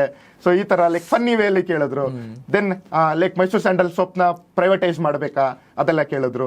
ದೆನ್ ಸಿಕ್ಕಿಮಲ್ಲಿ ಸಿಲ್ಗುರಿ ಕಾರಿಡಾರ್ ಅಂತ ಬರುತ್ತೆ, ಸಾರಿ ನಾರ್ತ್ ಈಸ್ಟಲ್ಲಿ. ಸೊ ಸಿಲ್ಗುರಿ ಕಾರಿಡಾರ್, ನೀವು ಜಿಯೋ ಪೊಲಿಟಿಕ್ಸಲ್ಲಿ ತುಂಬ ಸ್ಟ್ರಾಂಗ್. ಸೊ ಸಿಲ್ಗುರಿ ಕಾರಿಡಾರ್ ಏನೇನು ಇಶ್ಯೂಸ್ ಇದೆ ಅಲ್ಲಿ, ಸೊ ಚೈನಾ ಸೈಡಿಂದ ಏನು ಇಶ್ಯೂಸ್ ಇದೆ, ಬಾಂಗ್ಲಾದೇಶಿಂದ ಏನು ಇಶ್ಯೂಸ್, ಸೊ ಅದೇ ಥರ. ಮತ್ತು SBI ಬ್ಯಾಂಕ್ ಫಂಕ್ಷನಿಂಗ್ ಬಗ್ಗೆ ಕೇಳಿದ್ರು. ಆ್ಯಂಡ್ ಟ್ರಂಪ್ ಗ್ರೀನ್ಲ್ಯಾಂಡ್ ಬಗ್ಗೆ ಕೇಳಿದ್ರು. ದ ಕ್ವಶನ್ಸ್ ತುಂಬ ಡೈವರ್ಸ್ ಆಗಿತ್ತು. ನನಗೆ ಈಗಲೂ ನೆನಪಿದೆ, ನಾನು 8ರಿಂದ 10 ಕ್ವಶನಿಗೆ ಐ ಡೋಂಟ್ ನೋ ಸರ್ ಅಂತ ಹೇಳಿದ್ದೀನಿ. ಬಟ್ ನನಗೇನು ಅಂದರೆ ಒಂದು ಕಾನ್ಫಿಡೆನ್ಸ್ ಇತ್ತು, ನಾನು ಕಂಪ್ಲೀಟ್ಲಿ ಆನೆಸ್ಟ್ ಇರಬೇಕು, ಏನೇ ಆದರೂ ಬ್ಲಫ್ ಮಾಡಬಾರ್ದು. ನನಗೇನು ಗೊತ್ತಿದೆ ನಾನು ಹೇಳ್ಬರ್ತೀನಿ, ಗೊತ್ತಿಲ್ಲ ಅಂದರೆ ಪರವಾಗಿಲ್ಲ. ಮತ್ತು ಇನ್ನೊಂದೇನು ಅಂದರೆ ನನ್ನ ಕಾನ್ಫಿಡೆನ್ಸ್ ಯಾವತ್ತೂ ಕಮ್ಮಿ ಆಗಬಾರ್ದು. ಯಾಕಂದರೆ ನನಗೆ ಗೊತ್ತಿಲ್ಲದಲ್ಲೇ ಇರ್ಬೋದು, ನಾನೊಬ್ಬ ಮಾನವ, ಲೈಕ್ ನಾನೇನು ಗೂಗಲ್ ಅಲ್ಲ, ನಾನೇನು AI ಅಲ್ಲ. ಸೊ ನಾನು ಲೈಕ್ ಗೊತ್ತಿಲ್ಲ ಅಂದರೆ ಗೊತ್ತಿಲ್ಲ ಅಂತೇನೆ, ಬಟ್ ಕಾನ್ಫಿಡೆಂಟಾಗಿ ಹೇಳ್ತೇನೆ. ಸೊ ಆ ಕಾನ್ಫಿಡೆಂಟಿಂದ ಒಂದು ಒಳ್ಳೆ ಸ್ಕೋರ್ ಬಂತು ಸರ್. ಈಗ ಉದಾಹರಣೆಗೆ ನೀವು ಹೇಳಿದ್ರಿ ವೆಸ್ಟ್ ಬೆಂಗಾಲ್ ಸಿಲಿಗುರಿ ಕಾರಿಡಾರ್ ಅಂತ ಹೇಳಿದ್ರಿ, ಕರೆಂಟ್ ಅಫೇರ್ಸಿಂದ ಜಾಸ್ತಿ ಬರುತ್ತಾ? ಯಾವ ಥರ ಇರುತ್ತೆ ಅದು ಇಂಟರ್ವ್ಯೂ ಅಲ್ಲಿ? ಎಸ್ ಸರ್, ಅಂದ್ರೆ ನಮ್ದು ಡೀಟೇಲ್ಡ್ ಅಪ್ಲಿಕೇಶನ್ ಫಾರ್ಮ್ ಅಂತ ಬರುತ್ತೆ. ಸೊ ಅದರಲ್ಲಿ ನಮ್ಮ 50% 60% ವೇಟೇಜ್ ಆಫ್ ದ ಕ್ವಶನ್ಸ್ ಬರುತ್ತೆ. ಇನ್ನು 50% ಕರೆಂಟ್ ಅಫೇರ್ಸ್, ಇಂಟರ್ನ್ಯಾಷನಲ್ ರಿಲೇಷನ್ಸ್, ನಮ್ಮ ಸ್ಟೇಟ್ ಅಫೇರ್ಸ್, ಸ್ಟೇಟ್ ಅಲ್ಲಿ ಏನಾಗ್ತಾ ಇದೆ ಅದ್ರ ಬಗ್ಗೆ ಎಲ್ಲ ಕೇಳ್ತಾರೆ ಸರ್. ಈ ಕರೆಂಟ್ ಅಫೇರ್ಸಿಗೆ ಓದೋದು ಅಂತ ಬಂದಾಗ ನ್ಯೂಸ್ ಪೇಪರ್ ಓದೋದು ಅಂತ ಇರುತ್ತೆ, ಬಟ್ ಅಲ್ಲಿ ಫಿಲ್ಟರ್ ಮಾಡೋದು ಕೂಡ ತುಂಬ ಇಂಪಾರ್ಟೆಂಟ್ ಅಲ್ವಾ? ಯಾವ್ದು ಓದಬೇಕು, ಯಾವ್ದು ಓದಬಾರ್ದು, ಯಾವುದನ್ನ ಮತ್ತೆ ಇನ್ನಷ್ಟು ಎಕ್ಸ್ಪ್ಲೋರ್ ಮಾಡಬೇಕು ಅಂತ. ಅದಕ್ಕೆ ನಿಮ್ಮ ಸ್ಟ್ರಾಟಜಿ ಏನಾಗಿತ್ತು? ಯಾಕಂದರೆ ದೊಡ್ಡ ಸಮುದ್ರ ಅದು. Yes sir. Sir, Albert Einstein ಒಂದು ಕೋಟ್ ಹೇಳ್ತಾರೆ, that is what ever I have achieved today, I have achieved only because I am standing on the shoulders of the Giants ಅಂತ. ಅಂದರೆ ನನ್ನ ಹಿಂದೆ ಬಂದಿದ್ದವರು, ಅವರು ಮಾಡಿದ್ದ ಅಚೀವ್ಮೆಂಟ್ಸ್, ಅವರ ಇದರಿಂದಾಗಿ ನಾನು ಏನೇ ಅಚೀವ್ಮೆಂಟ್ಸ್ ಮಾಡಿದ್ರು ಕೂಡ ಅವರ ಎಫರ್ಟ್ಸಿಂದ ನಾನು ಇವತ್ತು ಇಲ್ಲಿದ್ದೇನೆ ಅಂತ. ಅದೇ ಥರ ನಾನೇನು ಮಾಡ್ತಾ ಇದ್ದೆ, ತುಂಬ ಟಾಪರ್ ಕಾಪೀಸ್ನ ತುಂಬ ಅನಲೈಸ್ ಮಾಡ್ತಾ ಇದ್ದೆ. ಎಸ್ಪೆಷಲಿ ಮೇನ್ಸಿಗೆ ನಾನು ಟಾಪರ್ ಕಾಪೀಸ್ ಅನಲೈಸ್ ಮಾಡ್ತಾ ಅವರು ಯಾವ ಥರ ಎಕ್ಸಾಂಪಲ್ಸ್ ಕೊಟ್ಟಿದ್ದಾರೆ, ಅಂದರೆ ಅವರು ಟಾಪರ್ಸ್ ಆಗಿರಬೇಕು ಅಂದರೆ ಏನೋ ಒಂದು UPSC ಅವ್ರಿಗೆ ರಿವಾರ್ಡ್ ಮಾಡ್ತಾ ಇದೆ ಅಂದರೆ ಅವರ ಥಿಂಕಿಂಗ್, ಅವರ ವೇ ಆಫ್ ಪ್ರೆಸೆಂಟೇಷನ್, ಅವರ ಕರೆಂಟ್ ಅಫೇರ್ಸ್ನ ಯೂಸೇಜ್ ಮಾಡೋ ವೇ ಇರ್ಬೋದು, ಅಲ್ಲಿ ಏನೋ ಒಂದು ಯೂನಿಕ್ನೆಸ್ ಇದೆ ಅಂತ ನಾನು ಅದನ್ನು ಐಡೆಂಟಿಫೈ ಮಾಡೋದಕ್ಕೆ ಟ್ರೈ ಮಾಡ್ತಾ ಇದ್ದೆ. ಅಂದರೆ ನಾನು 2023 ಅಟೆಂಪ್ಟ್ ಆದಮೇಲೆ 6 months ಕೂತ್ಕೊಂಡು ಓನ್ಲಿ ಟಾಪರ್ಸ್ ಕಾಪೀಸ್ ನೋಡಿದ್ದೇನೆ. ಅದೇನಾಗುತ್ತೆ, you are the average of 5 people with whom you spend your maximum time with ಅಂತ. ನಾವು ಯಾರು 5 ಜನರ ಜೊತೆ ನಮ್ಮ ಮ್ಯಾಕ್ಸಿಮಮ್ ಟೈಮ್ನ ಸ್ಪೆಂಡ್ ಮಾಡ್ತೇವೆ, ಆ 5 ಜನರ ಪರ್ಸನಾಲಿಟಿಯ ಅವರೇಜ್ ನಾವಾಗ್ತೇವೆ. ನಾನೇನ್ ಮಾಡ್ತಾ ಇದ್ದೆ, ಟಾಪರ್ ಕಾಪೀಸ್ ಜೊತೆನೆ ತುಂಬಾ ಟೈಮ್ ಸ್ಪೆಂಡ್ ಮಾಡ್ತಾ ಇದ್ದೆ. ಸೊ ಸ್ಪೆಂಡ್ ಮಾಡ್ತಾ ಅವರ ವೇ ಆಫ್ ಥಿಂಕಿಂಗ್ ನನಗೆ ಬರ್ತಾ ಹೋಯ್ತು. ಸೊ ನಾನು ಕರೆಂಟ್ ಅಫೇರ್ಸ್ ನೋಡಿದ ತಕ್ಷಣ, ಈ ಕರೆಂಟ್ ಅಫೇರ್ಸ್, ಈ ಎಕ್ಸಾಂಪಲ್ನ ನಾನು ಈ ಎಥಿಕ್ಸ್ ಅಲ್ಲಿ ಇಲ್ಲಿ ಯೂಸ್ ಮಾಡ್ಕೋಬಹುದು, ಈ ಎಕ್ಸಾಂಪಲ್ನ ನಾನು GS3 ಅಲ್ಲಿ ಯೂಸ್ ಮಾಡ್ಬೋದು, ಆ ಥರ ಇಮಿಡಿಯೇಟ್ಲಿ ಥಾಟ್ಸ್ ಬರೋದಕ್ಕೆ ಸ್ಟಾರ್ಟ್ ಆಗ್ತಾ ಇತ್ತು. ಸೊ ಕರೆಂಟ್ ಅಫೇರ್ಸ್ ಏನಾಗ್ತಾ ಇತ್ತು, ಅಲ್ಲಿ ಸಿಂಪ್ಲಿಫೈ ಆಗ್ತಾ ಇತ್ತು. ಯಾಕಂದ್ರೆ ಇವತ್ತಿಗೂ ಕೂಡ ಮಾರ್ಕೆಟ್ ಅಲ್ಲಿ it is flooded with current affairs. ನೀವು ಓದ್ತಾ ಹೋದ್ರೆ ಲೈಕ್ ಎಂಡೇ ಇಲ್ಲ ಅನ್ನೋ ಥರ. ಬಟ್ ಟಾಪರ್ಸ್ನ ಇದು ಮಾಡಿದಾಗ ನಾವು ಕರೆಕ್ಟಾಗಿ ಏನು ಓದಬೇಕು ಅಂತ ಒಂದು ಐಡಿಯಾ ಬರುತ್ತೆ. ನಾನು ಅದಕ್ಕೆ ಯಾವತ್ತೂ ಸ್ಟೂಡೆಂಟ್ಸಿಗೆ ಏನು ರೆಕಮೆಂಡ್ ಮಾಡ್ತೇನೆ ಅಂದರೆ, ಫಸ್ಟ್ ಟಾಪರ್ ಕಾಪೀಸ್ ನೋಡಿ, ಅವರ ಪರ್ಸ್ಪೆಕ್ಟಿವ್ ಅರ್ಥ ಮಾಡ್ಕೊಳ್ಳಿ. ಅದೇ ಥರ ನೀವು ಕೂಡ ದೆನ್ ನಿಮ್ಮ ಓನ್ ಕ್ರಿಟಿಕಲ್ ಥಿಂಕಿಂಗ್ನ ಡೆವಲಪ್ ಮಾಡ್ಕೊಳ್ಳಿ ಅಂತ ಸಜೆಸ್ಟ್ ಮಾಡ್ತೇನೆ ಸರ್.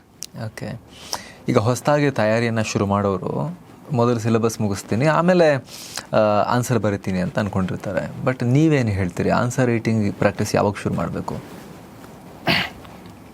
ಸರ್, ಒಂದು ಮಿಸ್ಕನ್ಸೆಪ್ಷನ್ ಇದೆ. ಏನು ಅಂದರೆ, ಆನ್ಸರ್ ರೈಟಿಂಗ್ ನಮ್ದು ಯಾವತ್ತಿಗೂ ಫಸ್ಟ್ ಡೇ ಇಂದನೇ ಒಂದು ಟಾಪರ್ ಲೆವೆಲ್ಗೆ ಆನ್ಸರ್ಸ್ ಇರಬೇಕು ಅಂತ. ಸೊ ಅದೇನಾಗುತ್ತೆ, ನಾವು ಬರಿತೇವೆ, ನಾವು ಬೇರೆಯವ್ರ ಜೊತೆ ಕಂಪೇರ್ ಮಾಡ್ತೇವೆ, ನನ್ನ ಆನ್ಸರ್ಸ್ ಇಷ್ಟು ಸ್ಟ್ಯಾಂಡರ್ಡ್ ಇಲ್ವಲ್ಲ ಅಂತ ಡಿಮೋಟಿವೇಟ್ ಆಗ್ತೇವೆ, ಬರೆಯೋದಕ್ಕೆ ಹೋಗಲ್ಲ ಮುಂದೆ. ಆ ತಪ್ಪನ್ನ ಮಾಡಬಾರ್ದು ಸರ್. ಸೊ ನಾವು ಯಾವ ಥರ ಥಿಂಕ್ ಮಾಡಬೇಕು ಅಂದರೆ, ಸೊ ಫಸ್ಟು ಈಗ ಇವತ್ತು ಗವರ್ನರ್ ಟಾಪಿಕ್ನ ಓದ್ವಿ, ಆ ಎಂಡ್ ಆಫ್ ದ ಡೇ ಕೂತ್ಕೊಂಡು ನೀವು 5 ನಿಮಿಷ ಆನ್ಸರ್ ಬರಿಬೇಕು ಅಂತ ಇಲ್ಲ, 5 ನಿಮಿಷ ನೀವು ಗವರ್ನರ್ ಬಗ್ಗೆ ಏನೇನು ಓದಿದ್ದೀರಾ, ಏನೇನು ಎಲ್ಲನೂ ಬರೆಯೋದಕ್ಕೆ ಟ್ರೈ ಮಾಡಿ. ಬರ್ದಾಗ ಏನಾಗುತ್ತೆ, ನಿಮಗೆ ಏನೇನು ಪಾಯಿಂಟ್ಸ್ ನೆನಪಾಗ್ತಾ ಇದೆ, ಯಾವ್ಯಾವ ಪಾಯಿಂಟ್ಸ್ ಮರ್ತೋಗ್ಬಿಟ್ಟಿದೆ, ಆ ಪಾಯಿಂಟ್ಸ್ನ ರಿವೈಸ್ ಮಾಡೋದಕ್ಕೆ ನಿಮಗೊಂದು ಐಡಿಯಾ ಬರುತ್ತೆ. ಆ ರೈಟಿಂಗ್ ಪ್ರಾಕ್ಟೀಸ್ ಎವ್ರಿ ಡೇ ಮಾಡ್ತಾ ನಮಗೆ ರೈಟಿಂಗ್ ಅಭ್ಯಾಸ ಆಗ್ತಾ ಹೋಗುತ್ತೆ. ಅದಾದಮೇಲೆ ನಾವೆಲ್ಲ ರೀಡಿಂಗ್ ಮುಗಿದ್ಮೇಲೆ, ಒಂದು ರೌಂಡ್ ಆಫ್ ರಿವಿಷನ್ ಮುಗಿದ್ಮೇಲೆ, ಆಮೇಲೆ ಸ್ಟ್ರಕ್ಚರಿಂಗ್, ಪ್ರೆಸೆಂಟೇಷನ್ ಅದ್ರ ಮೇಲೆ ವರ್ಕ್ ಮಾಡ್ಬೋದು. ಸೊ ನಾವು ಆನ್ಸರ್ ರೈಟಿಂಗ್ ಜೊತೆ ಕನ್ಫ್ಯೂಸ್ ಮಾಡ್ಕೋಬಾರ್ದು. ಫಸ್ಟಿಂದನೂ ರೈಟಿಂಗ್ ಸ್ಟಾರ್ಟ್ ಮಾಡಬೇಕು. ಬಟ್ ಎಲ್ಲ ರೀಡಿಂಗ್ ಮುಗಿದ್ಮೇಲೆ ಒಂದ್ಸಲ ಆನ್ಸರ್ ರೈಟಿಂಗ್ ಸ್ಟ್ರಕ್ಚರ್ಡ್ ಆಗಿ ಸ್ಟಾರ್ಟ್ ಮಾಡ್ಬೋದು. But writing is non negotiable. Writing ಪ್ರತಿ ದಿನ ನೀವು ಕೂತು ಓದಿದ್ದನ್ನ 5 ನಿಮಿಷ ಬರೀರಿ ಸಾಕು. ಆ ರೈಟಿಂಗ್ ನಿಮಗೆ ಮುಂದೆ ತುಂಬ ಹೆಲ್ಪ್ ಮಾಡುತ್ತೆ. This is my suggestion sir. ಮೇನ್ಸಲ್ಲಿ ಒಂದು ಕ್ವಶನ್ಗೆ ಎಷ್ಟು ನಿಮಿಷ ಇರುತ್ತೆ ಸಾಮಾನ್ಯವಾಗಿ? ಎಷ್ಟು ನಿಮಿಷ ಸಿಗುತ್ತೆ ಬರೆಯೋಕ್ಕೆ? 6 ನಿಮಿಷ 7 ನಿಮಿಷ ಸಿಗುತ್ತಾ? ಎಸ್ ಸರ್, 10 ಮಾರ್ಕ್ಸ್ ಕ್ವಶನ್ಗೆ 7 ನಿಮಿಷ ಇರುತ್ತೆ ಸರ್. 15 ಮಾರ್ಕ್ಸ್ ಕ್ವಶನ್ಗೆ 11 ಮಿನಿಟ್ಸ್ ಇರುತ್ತೆ. ಓಕೆ, ಅಷ್ಟರಲ್ಲೇ ಆನ್ಸರ್ನ ಪ್ರಾಪರಾಗಿ ಮೈಂಡಲ್ಲಿ ನಾವು ಪಿಕ್ಚರೈಸ್ ಮಾಡಿಕೊಂಡು ಎಷ್ಟು ಬರಿತೀನಿ ಏನು ಬರಿತೀನಿ ಅಂತ ಹೇಳಿ ಹಂಗೆ ಬರೆಯೋದಾ? ಯಾಕಂದರೆ ಸ್ಟಾರ್ಟ್ ಹೇಗೆ ಮಾಡ್ತೀನಿ, ಒಳಗಡೆ ಬಾಡಿಯಲ್ಲಿ ಏನಿರುತ್ತೆ, ಕನ್ಕ್ಲೂಷನ್ ಏನಿರುತ್ತೆ, ಇದು ಮೆಂಟಲಿ ಪ್ಲ್ಯಾನ್ಡ್ ಇರುತ್ತಾ ಬರೆಯೋಕ್ಕಿಂತ ಮುಂಚೆ, ಅಥವಾ ಬರಿತಾ ಆಗುತ್ತಾ? ಹೇಗೆ ಅದು ಹೆಂಗೆ ಮಾಡ್ಕೊತೀರಿ ಸರ್? ನೀವು ಹೇಳಿದ ಕರೆಕ್ಟ್. ಅಂದ್ರೆ 2 ತರ ವರ್ಕ್ ಆಗುತ್ತೆ sir. One is intuition, another is practice. So ಏನಾಗುತ್ತೆ, ಲೈಕ್ ಒಂದು ಕ್ವಶನ್ನಿಗೆ ನೀವು ಎಷ್ಟೇ ಪ್ರಿಪೇರ್ ಆಗಿರಿ, ನಿಮ್ಮ ಹತ್ರ only 50 to 60% of the content prepare ಆಗಿರುತ್ತೆ. ಅಂದ್ರೆ ಈಗ ನಾನು ಗವರ್ನರ್ದೇ ಎಕ್ಸಾಂಪಲ್ ತಗೋತೇನೆ. ಗವರ್ನರ್ ಅಂದ್ರೆ ಲೈಕ್ ನಾನು ಈ ಆರ್ಟಿಕಲ್ನ ಮೆನ್ಷನ್ ಮಾಡ್ತೇನೆ, ಈ ಕೇಸಸ್ನ ಸುಪ್ರೀಂ ಕೋರ್ಟ್ ಮೆನ್ಷನ್ ಮಾಡ್ತೇನೆ ಅಂತ ಒಂದು 50-60% ಕಂಟೆಂಟ್ ರೆಡಿ ಆಗಿರುತ್ತೆ ಸರ್. ಬಟ್ ಇನ್ನ 40% ಆಫ್ ದ ಕಂಟೆಂಟ್ UPSC ಕೇಳೋ ಕ್ವಶನ್ನ ಅದ್ರ ಡಿಮ್ಯಾಂಡ್ ಮೇಲೆ ನಾವು ಅಡಾಪ್ಟ್ ಮಾಡ್ಕೋತೇವೆ. ಸೊ ಅಲ್ಲಿ ಏನಾಗುತ್ತೆ, ನಾವು ಎಷ್ಟು ಪ್ರಾಕ್ಟೀಸ್ ಮಾಡ್ತಾ ಹೋಗ್ತೇವೆ. ಈಗ ಏನಾಗುತ್ತೆ, ಯಾರು ಕಮ್ಮಿ ಪ್ರಾಕ್ಟೀಸ್ ಮಾಡಿರ್ತಾರೆ ನೋಡಿ, ಅವರಿಗೆ ಎಕ್ಸಾಮ್ ಹಾಲಲ್ಲಿ ಓನ್ಲಿ 20-30% ರಿಮೆಂಬರ್ ಆಗುತ್ತೆ. ಯಾಕಂದ್ರೆ ನನಗೆ ಇವತ್ತಿಗೂ ನೆನಪಿದೆ, ನಾನು 30 ಸೆಕೆಂಡ್ ನೀರು ಕುಡ್ದೆ ಅಂದ್ರೆ ಎಲ್ಲಿ 1 ಮಾರ್ಕ್ಸ್ ಹೋಗ್ಬಿಡುತ್ತೋ, ಆ 1 ಮಾರ್ಕ್ಸ್ ಹೋದ್ರೆ, ಈಗ UPSC ಎಷ್ಟು ಕಾಂಪಿಟೇಟಿವ್ ಇದೆ ಅಂದ್ರೆ, ನನ್ನ ಮಾರ್ಕ್ಸ್ 967 ಇದೆ, ಇನ್ನೊಬ್ರು ಮಾರ್ಕ್ಸ್ 968 ಇದೆ. 968 ಅವರವರಿಗೆ IAS ಸಿಗ್ತಾ ಇದೆ, ನಂಗೆ IPS ಸಿಗ್ತಾ ಇದೆ. ಅಷ್ಟು ಕಾಂಪಿಟೇಟಿವ್ ಇದೆ. ಒಂದೇ ಮಾರ್ಕ್ಸ್ ಅಲ್ಲಿ 30-40 ಜನ ಇದ್ದಾರೆ. So every half marks becomes very important in UPSC mains. So ನನ್ನ ಪರ್ಸ್ಪೆಕ್ಟಿವ್ ಏನಿತ್ತು, ನಾನು ಆದಷ್ಟು ಈ ಕ್ವಶನ್ನಿಗೆ ಯಾವ್ಯಾವ ಥರ ವ್ಯಾಲ್ಯೂಯೇಷನ್ ಇದೆ ಅದನ್ನ ಮುಂಚೆಯಿಂದಾನೆ ಪ್ರಾಕ್ಟೀಸ್ ಮಾಡಿ ಹೋಗಿರ್ತೇನೆ. ಇನ್ನ 40% 30% UPSC ಏನು ಕ್ವಶನ್ ಕೇಳುತ್ತೆ, ಇಂಟ್ಯೂಷನ್ ಅಲ್ಲಿ ಬರಿತಾ ಬರಿತಾ ಫ್ಲೋ ಅಲ್ಲೇನೆ ನಮಗೆ ಎಕ್ಸಾಂಪಲ್ಸ್ ಜನರೇಟ್ ಆದಾಗ ಬರಿತಾ ಹೋಗ್ತೇನೆ. So this was my approach. Okay, ಇನ್ನು ನೋಟ್ಸ್ ಮಾಡ್ಕೊಳ್ಳೋದು ಕೂಡ ಒಂದು ತುಂಬ ಇಂಪಾರ್ಟೆಂಟ್ ವಿಚಾರನೇ. ನೀವು ಯಾವ ಥರ ಬುಕ್ಕಲ್ಲಿ ಪೆನ್ನು ಪೇಪರ್ ಇಟ್ಕೊಂಡು ಬರಿತಾ ಇದ್ರಾ, ಲ್ಯಾಪ್ಟಾಪ್ ಯೂಸ್ ಮಾಡ್ತಿದ್ರೆ, ಡಿಜಿಟಲ್ ಮಾಡ್ಕೊತಿದ್ರಾ, ಯಾವ ರೀತಿ ಮಾಡ್ತಾ ಇದ್ರಿ? ಸರ್, ನಂದು I have to say like one of the most unique approaches in note making. ನಾನು ಮೊಬೈಲಲ್ಲೇ ಲೈಕ್ ದಿನಕ್ಕೆ 15 ಅವರ್ ಮೊಬೈಲಲ್ಲೇ ಓದ್ತಾ ಇದ್ದೆ. ಲ್ಯಾಪ್ಟಾಪ್ ಇಲ್ಲ, ಬುಕ್ಸ್ ಇಲ್ಲ, ಆ ಥರ ಇಲ್ಲ. ನನಗೇನಾಗ್ತಾ ಇತ್ತು, ಮೊಬೈಲಲ್ಲೇ ಓದ್ತಿದ್ದರಿಂದ ಗೂಗಲ್ ಡಾಕ್ಸ್ ಯೂಸ್ ಮಾಡ್ತಾ ಇದ್ದೆ. ಗೂಗಲ್ ಡಾಕ್ಸಲ್ಲಿ subject wise polity, public administration, paper 1, paper 2 ಆ ಥರ ಸಪ್ರೇಟ್ ಡಾಕ್ಸ್ ಕ್ರಿಯೇಟ್ ಮಾಡಿಕೊಂಡು ಅಲ್ಲಿ ನಾನು ಪಾಯಿಂಟ್ಸ್ನೆಲ್ಲ ಕಾಪಿ ಪೇಸ್ಟ್ ಮಾಡ್ಕೋತಾ ಇದ್ದೆ. ಸೊ ಅದಾದಮೇಲೆ ಏನು ಮಾಡ್ತಾ ಇದ್ದೆ, ವೀಕೆಂಡ್ ಕೂತ್ಕೋತಾ ಇದ್ದೆ. ಲೈಕ್ ಆ ವೀಕ್ ಥ್ರೂ ಏನೇನು ಓದಿದ್ದೇನೆ ಅದನ್ನು ನನ್ನ ನೋಟ್ಸಿಗೆ ಪೇಸ್ಟ್ ಮಾಡ್ತಾ ಇದ್ದೆ. ಅಂದರೆ ಪೇಸ್ಟ್ ಅಂದರೆ ಬರಿತಾ ಇದ್ದೆ. ಅಲ್ಲೇನಾಗ್ತಾ ಇತ್ತು, ನಾನು ವೀಕ್ ಥ್ರೂ ಓದಿರೋದಕ್ಕೆ ನನ್ನ ಹತ್ರ ನೋಟ್ಸ್ ಕೂಡ ರೆಡಿ ಆಗಿರ್ತಾ ಇತ್ತು. ಅದ್ರ ಜೊತೆಗೆ ವೀಕೆಂಡ್ ಅಲ್ಲಿ ನನಗೊಂದು ರಿವಿಷನ್ ಕೂಡ ಆಗ್ತಾ ಇತ್ತು. ಹ್ಯಾಂಡ್ ರೈಟಿಂಗ್ ಅಲ್ಲಿ ಬರಿತಾ ಇದ್ದೆ. ಹ್ಯಾಂಡ್ ರೈಟಿಂಗ್ ಅಲ್ಲಿ ಬರೀತಿದ್ದರಿಂದ ಪ್ರಾಕ್ಟೀಸ್ ಕೂಡ ಆಗ್ತಾ ಇತ್ತು, ರಿವಿಷನ್ ಕೂಡ ಆಗ್ತಾ ಇತ್ತು, ಮತ್ತೆ ಕ್ಲಾರಿಟಿ ಕೂಡ ಬರ್ತಾ ಇತ್ತು. ಸೊ ಇದರಿಂದಾಗಿ ನಾನು ಈಗಲೂ ಕೂಡ ಸ್ಟೂಡೆಂಟ್ಸಿಗೆ ಏನು ಸಜೆಸ್ಟ್ ಮಾಡ್ತೇನೆ ಅಂದ್ರೆ, ಸ್ಟಾರ್ಟಿಂಗ್ ಇಂದಾನೇ ನೋಟ್ಸ್ ಮಾಡಬೇಕು ಅಂತ ಓಡಬೇಡಿ. ಏನಕ್ಕೆ ಅಂದ್ರೆ, ಸ್ಟಾರ್ಟಿಂಗ್ ಇಂದಾನೇ ನೋಟ್ಸ್ ಮಾಡೋದಕ್ಕೆ ಹೋದ್ರೆ ಕಂಟೆಂಟ್ ಸಾಗರದ ತರ ಇದೆ. ಪ್ರತಿಯೊಂದು ಪಾಯಿಂಟು ಇಂಪಾರ್ಟೆಂಟ್ ಅನ್ಕೊಂಡು ಪ್ರತಿಯೊಂದು ಪಾಯಿಂಟನ್ನು ನೋಟ್ಸ್ ಮಾಡ್ತಾ ಕುತ್ಕೊಬಿಡ್ತೇವೆ. ಏನಾಗುತ್ತೆ, 1 year ಅಲ್ಲಿ ನಾವು 6 months ಬರೀ ನೋಟ್ಸ್ ಮಾಡೋದ್ರಲ್ಲೇ ಕಳೆದು ಬಿಡ್ತೇವೆ. ಬಟ್ UPSC ನೀವು ಎಷ್ಟು ಚೆನ್ನಾಗಿ ನೋಟ್ಸ್ ಮಾಡಿದ್ದೀರಾ ಅನ್ನೋದನ್ನ ಕೇರ್ ಮಾಡಲ್ಲ, ನೀವು ಅದನ್ನ ಎಷ್ಟು ಚೆನ್ನಾಗಿ ಪ್ರೆಸೆಂಟ್ ಮಾಡ್ತೀರಾ ಎಕ್ಸಾಮಲ್ಲಿ ಅನ್ನೋದನ್ನ ಕೇರ್ ಮಾಡುತ್ತೆ. ಸೊ ನೀವು ನೋಟ್ಸ್ನ ನೀವು ಫಸ್ಟ್ ಒಂದ್ಸಲ ಪ್ರೀವಿಯಸ್ ಇಯರ್ ಕ್ವಶನ್ಸ್ ನೋಡಿ, ಟಾಪರ್ ಕಾಪೀಸ್ ನೋಡಿ, ಅದಾದ್ಮೇಲೆ ನಿಮಗೆ ಒಂದು ನೋಟ್ಸ್ ಮೇಕಿಂಗ್ ಬಗ್ಗೆ ಐಡಿಯಾ ಬರುತ್ತೆ. ಸ್ಲೋಲಿ ಡಿಜಿಟಲ್ ನೋಟ್ಸೇ ಇರ್ಬೋದು, ಆಫ್ಲೈನ್ ನೋಟ್ಸ್ ಇರ್ಬೋದು, ಅವಾಗ ಸ್ಟಾರ್ಟ್ ಮಾಡ್ಕೊಳ್ಳಿ. ಅವಾಗ ನಿಮ್ಮ ಟೈಮ್ ಕೂಡ ಉಳಿಯುತ್ತೆ. ಅದ್ರ ಜೊತೆಗೆ ನೀವು ಏನು ನೋಟ್ಸಲ್ಲಿ ಇರಬೇಕು ಅನ್ನೋದು ನಿಮಗೆ ಕ್ಲಾರಿಟಿ ಕೂಡ ಬರುತ್ತೆ. ಸೊ ಈ ಥರ ಸರ್. ಹ್ಯಾಂಡ್ ರೈಟಿಂಗ್ ದುಂಡಗಿರ್ಬೇಕಾಗತ್ತಾ, ಚೆನ್ನಾಗಿರ್ಬೇಕಾಗತ್ತಾ? ಆ್ಯಕ್ಚುಲಿ ಈಗ ಏನಾಗುತ್ತೆ, ಎಷ್ಟೋ ಜನ ಬುದ್ಧಿವಂತರಿರ್ತಾರೆ, ಹ್ಯಾಂಡ್ ರೈಟಿಂಗ್ ತುಂಬ ಹೋಪ್ಲೆಸ್ ಆಗಿರುತ್ತೆ. ಬಟ್ ಅದು ಅವ್ರ ನಾಲೆಜನ್ನು ರಿಫ್ಲೆಕ್ಟ್ ಮಾಡ್ತಿರಲ್ಲ, ನಾಲೆಜಬಲೇ ಇರ್ತಾರೆ ಫುಲ್. ಬಟ್ ಅದು ಅವ್ರು ಬರೆದಿರೋದು ವ್ಯಾಲ್ಯೂಯೇಟ್ ಮಾಡೋರಿಗೆ ಅದು ಅರ್ಥನೇ ಆಗಿಲ್ಲ ಅಂತ ಹೇಳಿದ್ರೆ ಅದು ಡಿಸ್ಅಡ್ವಾಂಟೇಜ್ ಆಗ್ಬೋದು. ಸೊ ಹ್ಯಾಂಡ್ ರೈಟಿಂಗ್ನ ಕ್ವಾಲಿಟಿ ಎಷ್ಟು ಇಂಪಾರ್ಟೆಂಟ್ ಆಗುತ್ತೆ? ಸರ್, ನೀವು ಹೇಳಿ ತುಂಬ ನಿಜ. ಯಾಕೆಂದರೆ ನನ್ನ ಓನ್ ಸೀನಿಯರ್ ಈ ಸಲ ರ್ಯಾಂಕ್ ಬಂದಿರೋರು 2023ರಲ್ಲಿ ಅವರು ಸ್ಟೋರಿ ಹೇಳ್ತಾ ಇದ್ರು. ಅಂದರೆ 2023ರಲ್ಲಿ ಅವರು ಹ್ಯಾಂಡ್ ರೈಟಿಂಗ್ ಕ್ಲಾಸಸ್ ತೊಗೊಂಡಿದ್ದಾರೆ 6 months. ಏನಕ್ಕೆ ಅಂದರೆ, ನಾವು UPSCಯಲ್ಲಿ ಈಗ ಒಬ್ಬ ಎವ್ಯಾಲ್ಯೂಯೇಟರ್ ಇದ್ದಾರೆ, ಅವರ ಪರ್ಸ್ಪೆಕ್ಟಿವಿಂದ ಥಿಂಕ್ ಮಾಡೋಣ. ಈಗೇನಾಗುತ್ತೆ, ಎವ್ಯಾಲ್ಯೂಯೇಷನ್ ಮಾಡ್ತಾ ಇರ್ತಾರೆ. ಅವರಿಗೆ ಏನು, like we are just papers, we are not students, ನಾವು ಎಷ್ಟು ಹಾರ್ಡ್ ವರ್ಕ್ ಮಾಡಿದ್ದೀವಿ ಅವ್ರಿಗೆ ಗೊತ್ತಾಗಲ್ಲ, ಏನಿಲ್ಲ. ಸೊ ನನ್ನ ಹ್ಯಾಂಡ್ ರೈಟಿಂಗ್, ಈಗ ನನ್ನ ಹಿಂದೆ ಇರೋರು ತುಂಬ ಚೆನ್ನಾಗಿ ಪ್ರೆಸೆಂಟ್ ಮಾಡಿ ಒಳ್ಳೆ ಕಂಟೆಂಟ್ ಬರೆದು ಸೇಮ್ ಕಂಟೆಂಟ್ ಬರೆದಿದ್ದಾರೆ ಅಂತ ತಗೊಳ್ಳೋಣ. ಅವರು ಚೆನ್ನಾಗಿ ಹ್ಯಾಂಡ್ ರೈಟಿಂಗಲ್ಲಿ ಪ್ರೆಸೆಂಟ್ ಮಾಡಿದ್ದಾರೆ. ಈಗ ನಾನು ಸ್ವಲ್ಪ ಇಲ್ಲೆಜಿಬಲ್ ಹ್ಯಾಂಡ್ ರೈಟಿಂಗಲ್ಲಿ, ಅಂದರೆ ಹ್ಯಾಂಡ್ ರೈಟಿಂಗ್ ಅಷ್ಟು ಚೆನ್ನಾಗಿಲ್ದಲೇ ಪ್ರೆಸೆಂಟ್ ಮಾಡಿದ್ದೀನಿ ಅಂದರೆ ಆಟೋಮೆಟಿಕಲಿ ಅವ್ರು ನನಗೆ ಕಮ್ಮಿ ಮಾರ್ಕ್ಸ್ ಕೊಡ್ತಾರೆ. So in the end we are competing with our self as well as others in mains examination. So ಅಲ್ಲಿ ನಾವು ಎಷ್ಟು ಅಡ್ವಾಂಟೇಜ್ ತಗೊಳಕ್ಕಾಗತ್ತೆ. ಒಂದು ಡಯಾಗ್ರಾಮ್ ಬಿಡಿಸೋದ್ರಿಂದ ಒಂದು ಪ್ರೆಸೆಂಟೇಷನ್ ಇಂಪ್ರೂವ್ ಆಗುತ್ತೆ. ಒಂದು ನಾವು ಹ್ಯಾಂಡ್ ರೈಟಿಂಗ್ ಇಂಪ್ರೂವ್ ಮಾಡಿಕೊಂಡು ಒಳ್ಳೆ ಸ್ಟ್ರಕ್ಚರ್, ಒಳ್ಳೆ ಲೀನಿಯರ್ ಆಗಿ ಬರೆಯೋದ್ರಿಂದ ಅದು ಎವ್ಯಾಲ್ಯೂಯೇಟರ್ಗೂ ಕೂಡ ಒಂದು ನೋಡೋದಕ್ಕೆ ಒಂದು ಮುದ ಕೊಡುತ್ತೆ. Like that is it gives the happiness for the evaluator also. So ಅದರಿಂದಾಗಿ ಹ್ಯಾಂಡ್ ರೈಟಿಂಗ್ ಇಂಪ್ರೂವ್ ಆಗಲೇಬೇಕು, ಲೆಜಿಬಿಲಿಟಿ ಇರಬೇಕು, ಅಂದರೆ ಓದಿ ಅರ್ಥ ಮಾಡ್ಕೊಳ್ಳೋಷ್ಟು ಇರಬೇಕು. ಬಟ್ ಹ್ಯಾಂಡ್ ರೈಟಿಂಗ್ನೇ ಕಂಪ್ಲೀಟಾಗಿ ಚೇಸ್ ಮಾಡಬಾರ್ದು. ಯಾಕೆಂದರೆ ನಾವು 7 ನಿಮಿಷದಲ್ಲಿ ಹೇಳ್ದಾಗೆ 10 ಮಾರ್ಕ್ಸಿಗೆ ಬರೀಬೇಕು ಅಂದರೆ 2 pages ತುಂಬಿಸೋ ಅಷ್ಟು ಕೂಡ ಫಾಸ್ಟ್ ಇರಬೇಕು. ಅದ್ರ ಜೊತೆ ಹ್ಯಾಂಡ್ ರೈಟಿಂಗ್ನು ಬ್ಯಾಲೆನ್ಸ್ ಮಾಡಿಕೊಂಡು ಒಂದು ಈಕ್ವಿಲಿಬ್ರಿಯಮ್ನ ಕಂಡುಹಿಡ್ಕೋಬೇಕು ಸರ್. ಇದು ಯಾಕೆ ಥರ ಅಂದರೆ ಬರೆಯೋದ್ರ ಬದಲಿಗೆ ಟೈಪಿಂಗಿಗೆ ಯಾಕೆ ತರಬಾರ್ದು ಎಕ್ಸಾಮ್ಗಳನ್ನ ಅಂತ? ಎಲ್ಲರಿಗೂ ಒಂದು ಅಡ್ವಾಂಟೇಜ್ ಸಿಗುತ್ತಲ್ವ. ಈಗ ದುಂಡಿಗೆ ಹ್ಯಾಂಡ್ ರೈಟಿಂಗ್ ಇರೋರಿಗೂ ಅಥವಾ ತುಂಬ ಇಂಟೆಲಿಜೆಂಟ್ ಇದ್ದಾರೆ ಬಟ್ ಹ್ಯಾಂಡ್ ರೈಟಿಂಗ್ ಚೆನ್ನಾಗಿಲ್ಲ, ಅವ್ರಿಗೂ ಕೂಡ ಒಂದು ಇದು ಸಿಗುತ್ತಲ್ವ, ಒಂದು ಲೆವೆಲ್ ಪ್ಲೇಯಿಂಗ್ ಗ್ರೌಂಡ್ ಸಿಗುತ್ತಲ್ವ ಅಂತ. ಸರ್, ಇವತ್ತಿಗೂ ನೋಡ್ಬೋದು, ಒಂದು ಹಳ್ಳಿಯಿಂದ ಬಂದಿದ್ದವರಿಗೆ ಕಂಪ್ಯೂಟರ್ನ ಜೀವನದಲ್ಲಿ ಫಸ್ಟ್ ಟೈಮ್ ನೋಡ್ತಾ ಇರ್ತಾರೆ ಎಷ್ಟೋ ಜನ. ಅದೇನೋ ಅಲ್ಲಿಗೆ ಬಂದಿಲ್ಲ ನಾವು ಅಂತ. ಮತ್ತೆ ಇನ್ನೊಂದು ಪರ್ಸ್ಪೆಕ್ಟಿವ್ ಏನು ಅಂದರೆ, ನಾವು ನಮ್ಮ ವೇ ಆಫ್ ರೈಟಿಂಗ್, ನಾವು ಏನೇ ಟೈಪಿಂಗ್ ಇರಲಿ ಏನೇ ಇರಲಿ, ನಾವು ಒಂದು ಕೂತು ಬರೆದಾಗ ಅದರಲ್ಲಿ ನಮ್ಮ ಪರ್ಸ್ನಾಲಿಟೀಸ್ನೇ ತೋರಿಸುತ್ತೆ ಸರ್. ನಾನು ಯಾವ ಥರ ಥಿಂಕ್ ಮಾಡ್ತೇನೆ, ನನ್ನ ಹ್ಯಾಂಡ್ ರೈಟಿಂಗ್ ನಾನು ಎಲ್ಲೋ ವಿಡಿಯೋದಲ್ಲಿ ನೋಡಿದ್ದೆ, ದಟ್ ಈಸ್ ನಾವು ಹ್ಯಾಂಡ್ ರೈಟಿಂಗ್ ಇಟ್ಯಾಲಿಕ್ ಬರಿತೀವ, ಬೋಲ್ಡ್ ಬರಿತೀವ, ಅದು ನಮ್ಮ ವೇ ಆಫ್ ಥಿಂಕಿಂಗ್ನು ಕೂಡ ತೋರಿಸುತ್ತೆ. ಅದೇ ಥರ ಹ್ಯಾಂಡ್ ರೈಟಿಂಗಲ್ಲಿ ನಾವು ವಿತಿನ್ 7 ಮಿನಿಟ್ಸ್ ಏನಾಗುತ್ತೆ, ಆ ಎಕ್ಸ್ಟ್ರೀಮ್ ಪ್ರೆಷರಲ್ಲಿ ನಮ್ಮ ಬ್ರೈನ್ ಯಾವ ಥರ ಥಿಂಕ್ ಮಾಡುತ್ತೆ, ನಮ್ಮ ಕೈ ಯಾವ ಥರ ಓಡ್ತಾ ಇರುತ್ತೆ. ಸೊ ನಾವು ಬರಿತಾ ಏನಾಗುತ್ತೆ, ಅದು ಪ್ರಾಕ್ಟೀಸಿಗೂ ಕೂಡ ಹೆಲ್ಪ್ ಆಗುತ್ತೆ, ನಮ್ಮ ಪರ್ಸ್ನಾಲಿಟೀಸ್ನ ಒಂದು ಡಿಸ್ಪ್ಲೇ ಮಾಡೋದಕ್ಕೂ ಹೆಲ್ಪ್ ಆಗುತ್ತೆ. ಎಸ್ಪೆಷಲಿ ನಾನು ಎಸ್ಸೆಗಳು ಎಷ್ಟೋ ಟಾಪರ್ಸ್ದು ನೋಡಿದ್ದೇನೆ, ಅವ್ರ ಹ್ಯಾಂಡ್ ರೈಟಿಂಗ್ ನೋಡೇನೆ ಗೊತ್ತಾಗ್ಬಿಡುತ್ತೆ ಇವರಿಗೆ ಒಂದು ಒಳ್ಳೆ ಮಾರ್ಕ್ಸ್ ಬರುತ್ತೆ, ಲೈಕ್ ನೀವು ಕಂಟೆಂಟ್ ಓದೋದೇ ಬೇಡ. ಸೊ ಆ ಥರ ಗೊತ್ತಾಗ್ಬಿಡುತ್ತೆ, ಅಂದರೆ ನಿಮ್ಮ ಪರ್ಸ್ನಾಲಿಟಿ ನಿಮ್ಮ ಹ್ಯಾಂಡ್ ರೈಟಿಂಗಲ್ಲೇ ಗೊತ್ತಾಗ್ಬಿಡುತ್ತೆ. ಸೊ ಅದರಿಂದಾಗಿ ನಾನು ಹ್ಯಾಂಡ್ ರೈಟಿಂಗ್ ತುಂಬ ಸಪೋರ್ಟ್ ಮಾಡ್ತೇನೆ. ಮುಂದೆ after 20 years we can think of typing any other means sir. Okay, ಇನ್ನು ಎಥಿಕ್ಸ್ ಪೇಪರಲ್ಲಿ ಬರುವಂಥ ವಿಚಾರಗಳನ್ನು ಸಾಲ್ವ್ ಮಾಡೋಕ್ಕೆ ಬರೀ ಬುಕ್ ಓದಿದ್ರೆ ಸಾಕಾಗಲ್ಲ, ಪ್ರಾಕ್ಟಿಕಲ್ ಥಿಂಕಿಂಗ್ ಬೇಕು, ಅದು ಕ್ಯಾರೆಕ್ಟರ್ ಕೂಡ ಇನ್ವಾಲ್ವ್ ಆಗುತ್ತೆ. ಸೊ ಅದಕ್ಕೆ ಸಂಬಂಧಪಟ್ಟಂತೆ ಏನು ಹೇಳ್ತೀರಿ? ನನ್ನ ಪರ್ಸ್ಪೆಕ್ಟಿವ್ ಏನು ಅಂದರೆ, ಎಥಿಕ್ಸ್ ಮತ್ತು ಎಸ್ಸೆ ಪೇಪರ್ಸ್ ಇದೆಯಲ್ಲ, ಅವು ನಮ್ಮ ಪರ್ಸ್ನಾಲಿಟಿನೇ ರಿಫ್ಲೆಕ್ಟ್ ಮಾಡುತ್ತೆ. ಹೇಗೆ ಅಂದರೆ, ನಾವು ಚಿಕ್ಕದ್ರಿಂದ ಯಾವ ಥರ ಕತೆ ಓದ್ಕೊ ಬಂದಿದ್ದೀವಿ. ಸೊ ಈಗ ಇಂಟಿಗ್ರಿಟಿ ಅಂತ ಒಂದು ವರ್ಡ್ ಬಂದ ತಕ್ಷಣ ನನಗೆ ಯಾವತ್ತಿಗೂ ನೆನಪಾಗೋದು ಸರ್ ಎಂ ವಿಶ್ವೇಶ್ವರಯ್ಯನವರು. ಅವ್ರದ್ದೊಂದು ಚಿಕ್ಕದ್ರಲ್ಲಿ ಒಂದು ಕತೆ ಓದಿದ್ದೆ, ಏನು 2 ಕ್ಯಾಂಡಲ್ ಯೂಸ್ ಮಾಡ್ತಾ ಇರ್ತಾರೆ, ಒಂದು ಗೌರ್ಮೆಂಟ್ ವರ್ಕ್ ಇದ್ದಾಗ ಗೌರ್ಮೆಂಟ್ ಕ್ಯಾಂಡಲ್ ಯೂಸ್ ಮಾಡ್ತಾರೆ, ಅವ್ರದ್ದು ತಮ್ಮ ಸ್ವಂತ ಕೆಲಸ ಇದ್ದಾಗ ಆ ಗೌರ್ಮೆಂಟ್ ಕ್ಯಾಂಡಲ್ನ ಆಫ್ ಮಾಡಿ ತಮ್ಮ ಸ್ವಂತ ಕ್ಯಾಂಡಲ್ ಯೂಸ್ ಮಾಡ್ತಾರೆ. ಈ ಥರ ಕಥೆಗಳು ಓದ್ತಾ ನಾನು ಇಂಟಿಗ್ರಿಟಿ ಏನೇ ಕ್ವಶನ್ ಬರಲಿ ನಾನು ವಿಶ್ವೇಶ್ವರಯ್ಯ ಅವರ ಎಕ್ಸಾಂಪಲ್ ತರ್ತಾ ಇದ್ದೆ. ಸೊ ಇದೇ ಥರ ನಮ್ಮ ಥಿಂಕಿಂಗ್ ನಾವು ಚಿಕ್ಕದ್ರಿಂದ ಯಾವ ಥರ ಡೆವಲಪ್ ಆಗಿರುತ್ತೆ. ಈಗೇನಾಗುತ್ತೆ, ಎಥಿಕ್ಸ್ ಎಲ್ಲ ನಾನು ಹೇಳ್ದ ಹಾಗೆ 3 ಅವರಲ್ಲಿ ಎಥಿಕ್ಸ್ ಪೇಪರ್ ಎಷ್ಟೇ ಪ್ರಾಕ್ಟೀಸ್ ಮಾಡಲಿ ಕಂಪ್ಲೀಟ್ ಮಾಡೋದು ತುಂಬ ಕಷ್ಟ. The reason is that UPSC wants to test, UPSC test ಮಾಡೋದಕ್ಕೆ ಟ್ರೈ ಮಾಡುತ್ತೆ. ನಿನಗೆ ಎಕ್ಸ್ಟ್ರೀಮ್ ಪ್ರೆಷರಲ್ಲಿ ನಿನಗೆ ಕಂಪ್ಲೀಟ್ ಮಾಡೋಕ್ಕೆ ಆಗಲ್ಲ ಅಂತ ಸಿಚುವೇಶನಲ್ಲಿ ನಿನ್ನ ಥಿಂಕಿಂಗ್ ಏನು. ಈಗೇನಾಗುತ್ತೆ, ನಮಗೆ ಜಾಸ್ತಿ ಟೈಮ್ ಕೊಟ್ಟಾಗ ನಾವು ನಮ್ಮ ಥಾಟ್ಸ್ನ ಸ್ವಲ್ಪ ಮಾಡಿಫೈ ಮಾಡಿ ಆರ್ಟಿಫಿಷಿಯಲ್ ಆಗಿ ಇದು ಮಾಡ್ಬೋದು. ಬಟ್ ಎಕ್ಸ್ಟ್ರೀಮ್ ಪ್ರೆಷರಲ್ಲಿ ನಮ್ಮ ರಿಯಲ್ ಪರ್ಸ್ನಾಲಿಟಿ ಹೊರಗಡೆ ಬರುತ್ತೆ. ಸೊ ಅದೇ ಥರ ಎಸ್ಸೆಯಲ್ಲೂ ಕೂಡ ಆ ಪ್ರೆಷರ್ ಇದ್ದಾಗ ನಮ್ಮ ರಿಯಲ್ ಪರ್ಸ್ನಾಲಿಟಿ ಹೊರಗಡೆ ಬರುತ್ತೆ. ಸೊ ಅದರಿಂದಾಗಿ ಎಥಿಕ್ಸಲ್ಲಿ ಇನ್ನೊಂದೇನು ಅಂದರೆ ಕೇಸ್ ಸ್ಟಡೀಸ್ ಅಂತ ಬರುತ್ತೆ ಸರ್. 6 ಕೇಸ್ ಸ್ಟಡಿ ಕೊಟ್ಟಿರ್ತಾರೆ. ನೀವು ಒಬ್ಬ DM ಆಗಿರ್ತೀರಾ, ಕರಪ್ಷನನ್ನು ಯಾವ ಥರ ಟ್ಯಾಕಲ್ ಮಾಡ್ತೀರಾ, ನೀವು ಒಂದು DM ಆಗಿದ್ದಾಗ ಫ್ಲಡ್ ಬಂದಾಗ ಯಾವ ಥರ ಹ್ಯಾಂಡಲ್ ಮಾಡ್ತೀರಾ, ಇಲ್ಲಿಗಲ್ ಇಮಿಗ್ರೆಂಟ್ಸ್ನ ಯಾವ ಥರ ಹ್ಯಾಂಡಲ್ ಮಾಡ್ತೀರಾ. ಆ ಥರ ಇದ್ದಾಗ ಆ ಕ್ವಶನ್ಸ್ ನಾವು ಮುಂಚೆನೇ ನೋಡಿಲ್ಲ ಅಂದರೆ ನಮ್ಮ ಇಮಿಡಿಯೇಟ್ ಥಾಟ್ ಪ್ರೊಸೆಸ್ ಹೊರಗಡೆ ಬರುತ್ತೆ. ಸೊ ನಾವು ಓವರ್ ದ ಇಯರ್ಸ್ ಏನು ಪರ್ಸ್ನಾಲಿಟಿ ಬಿಲ್ಡ್ ಮಾಡಿರ್ತೀವಿ ಅದು ನಮ್ದು ಎಥಿಕ್ಸಲ್ಲಿ ಹೊರಗಡೆ ಬರುತ್ತೆ ಸರ್.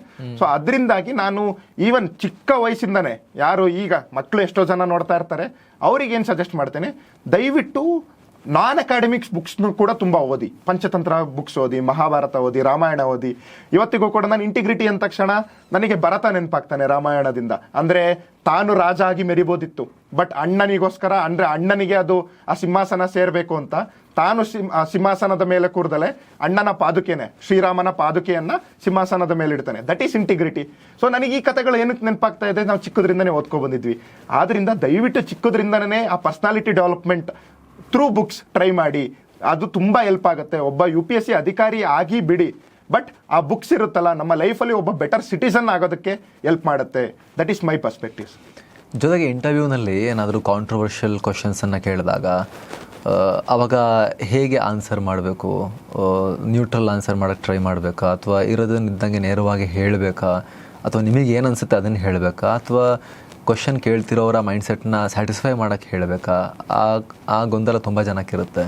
ಅದ್ರ ಬಗ್ಗೆ ಈ ಥರ ಕಾಂಟ್ರವರ್ಷಿಯಲ್ ಕ್ವಶನ್ಸ್ ಬಂದಾಗ ನಮ್ಮ ಪರ್ಸ್ಪೆಕ್ಟಿವ್ ಏನಿರಬೇಕು, ನಮ್ಮಲ್ಲಿ ನಮಗೆ ಒಂದು ಆನೆಸ್ಟಿ ಇರಬೇಕು. ನಾವು ಮುಂದೆ ಏನೋ ಒಂದು ಆನ್ಸರ್ ಕೊಡ್ತಾ ಇದ್ದೀವಿ, ನಾವು ಆ ಆನ್ಸರಲ್ಲಿ ನಂಬಿಕೆ ಇರಬೇಕು ನಮಗೆ. ಸೊ ಏನಾಗುತ್ತೆ ಅಂದರೆ, ನಮ್ಮ ಮುಂದೆ ಕೂತಿರ್ತಾರಲ್ವಾ, ಅವರು 60 ವರ್ಷ 70 ವರ್ಷ ವಯಸ್ಸಿನವರು, ಅದೇ ತರ 5 ಜನ ಕೂತಿರ್ತಾರೆ. ಸೊ ಅವರು ಏನು 150 ವರ್ಷ ಕಲೆಕ್ಟಿವ್ ಎಕ್ಸ್ಪೀರಿಯನ್ಸ್ ಇರುತ್ತೆ ಅವರಿಗೆ. ನಮ್ಮಂತ ಸಾವಿರಾರು ಲಕ್ಷಾಂತರ ಜನನ ನೋಡಿರ್ತಾರೆ.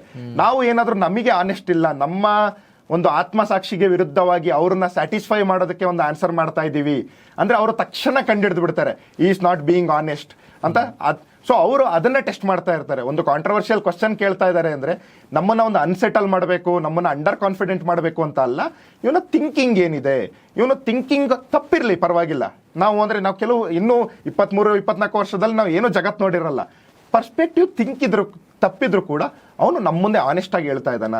ಸೊ ಆನೆಸ್ಟಾಗಿ ಹೇಳಿದಾಗ ನಾವು ತಪ್ಪಾಗಿ ಹೇಳಿದ್ರು ಕೂಡ ಸರ್ ಹೇಳ್ತಾರೆ ಇಲ್ಲ ಕಣಪ್ಪ ಲೈಕ್ ದಿಸ್ ಇಸ್ ನಾಟ್ ಇದು ಈ ಥರ ಈಗ ಚೇಂಜ್ ಆಗಿದೆ ಈ ಥರ ಅಂತ ಅವರೇ ನಮ್ಮನ್ನು ಕರೆಕ್ಟ್ ಮಾಡ್ತಾರೆ.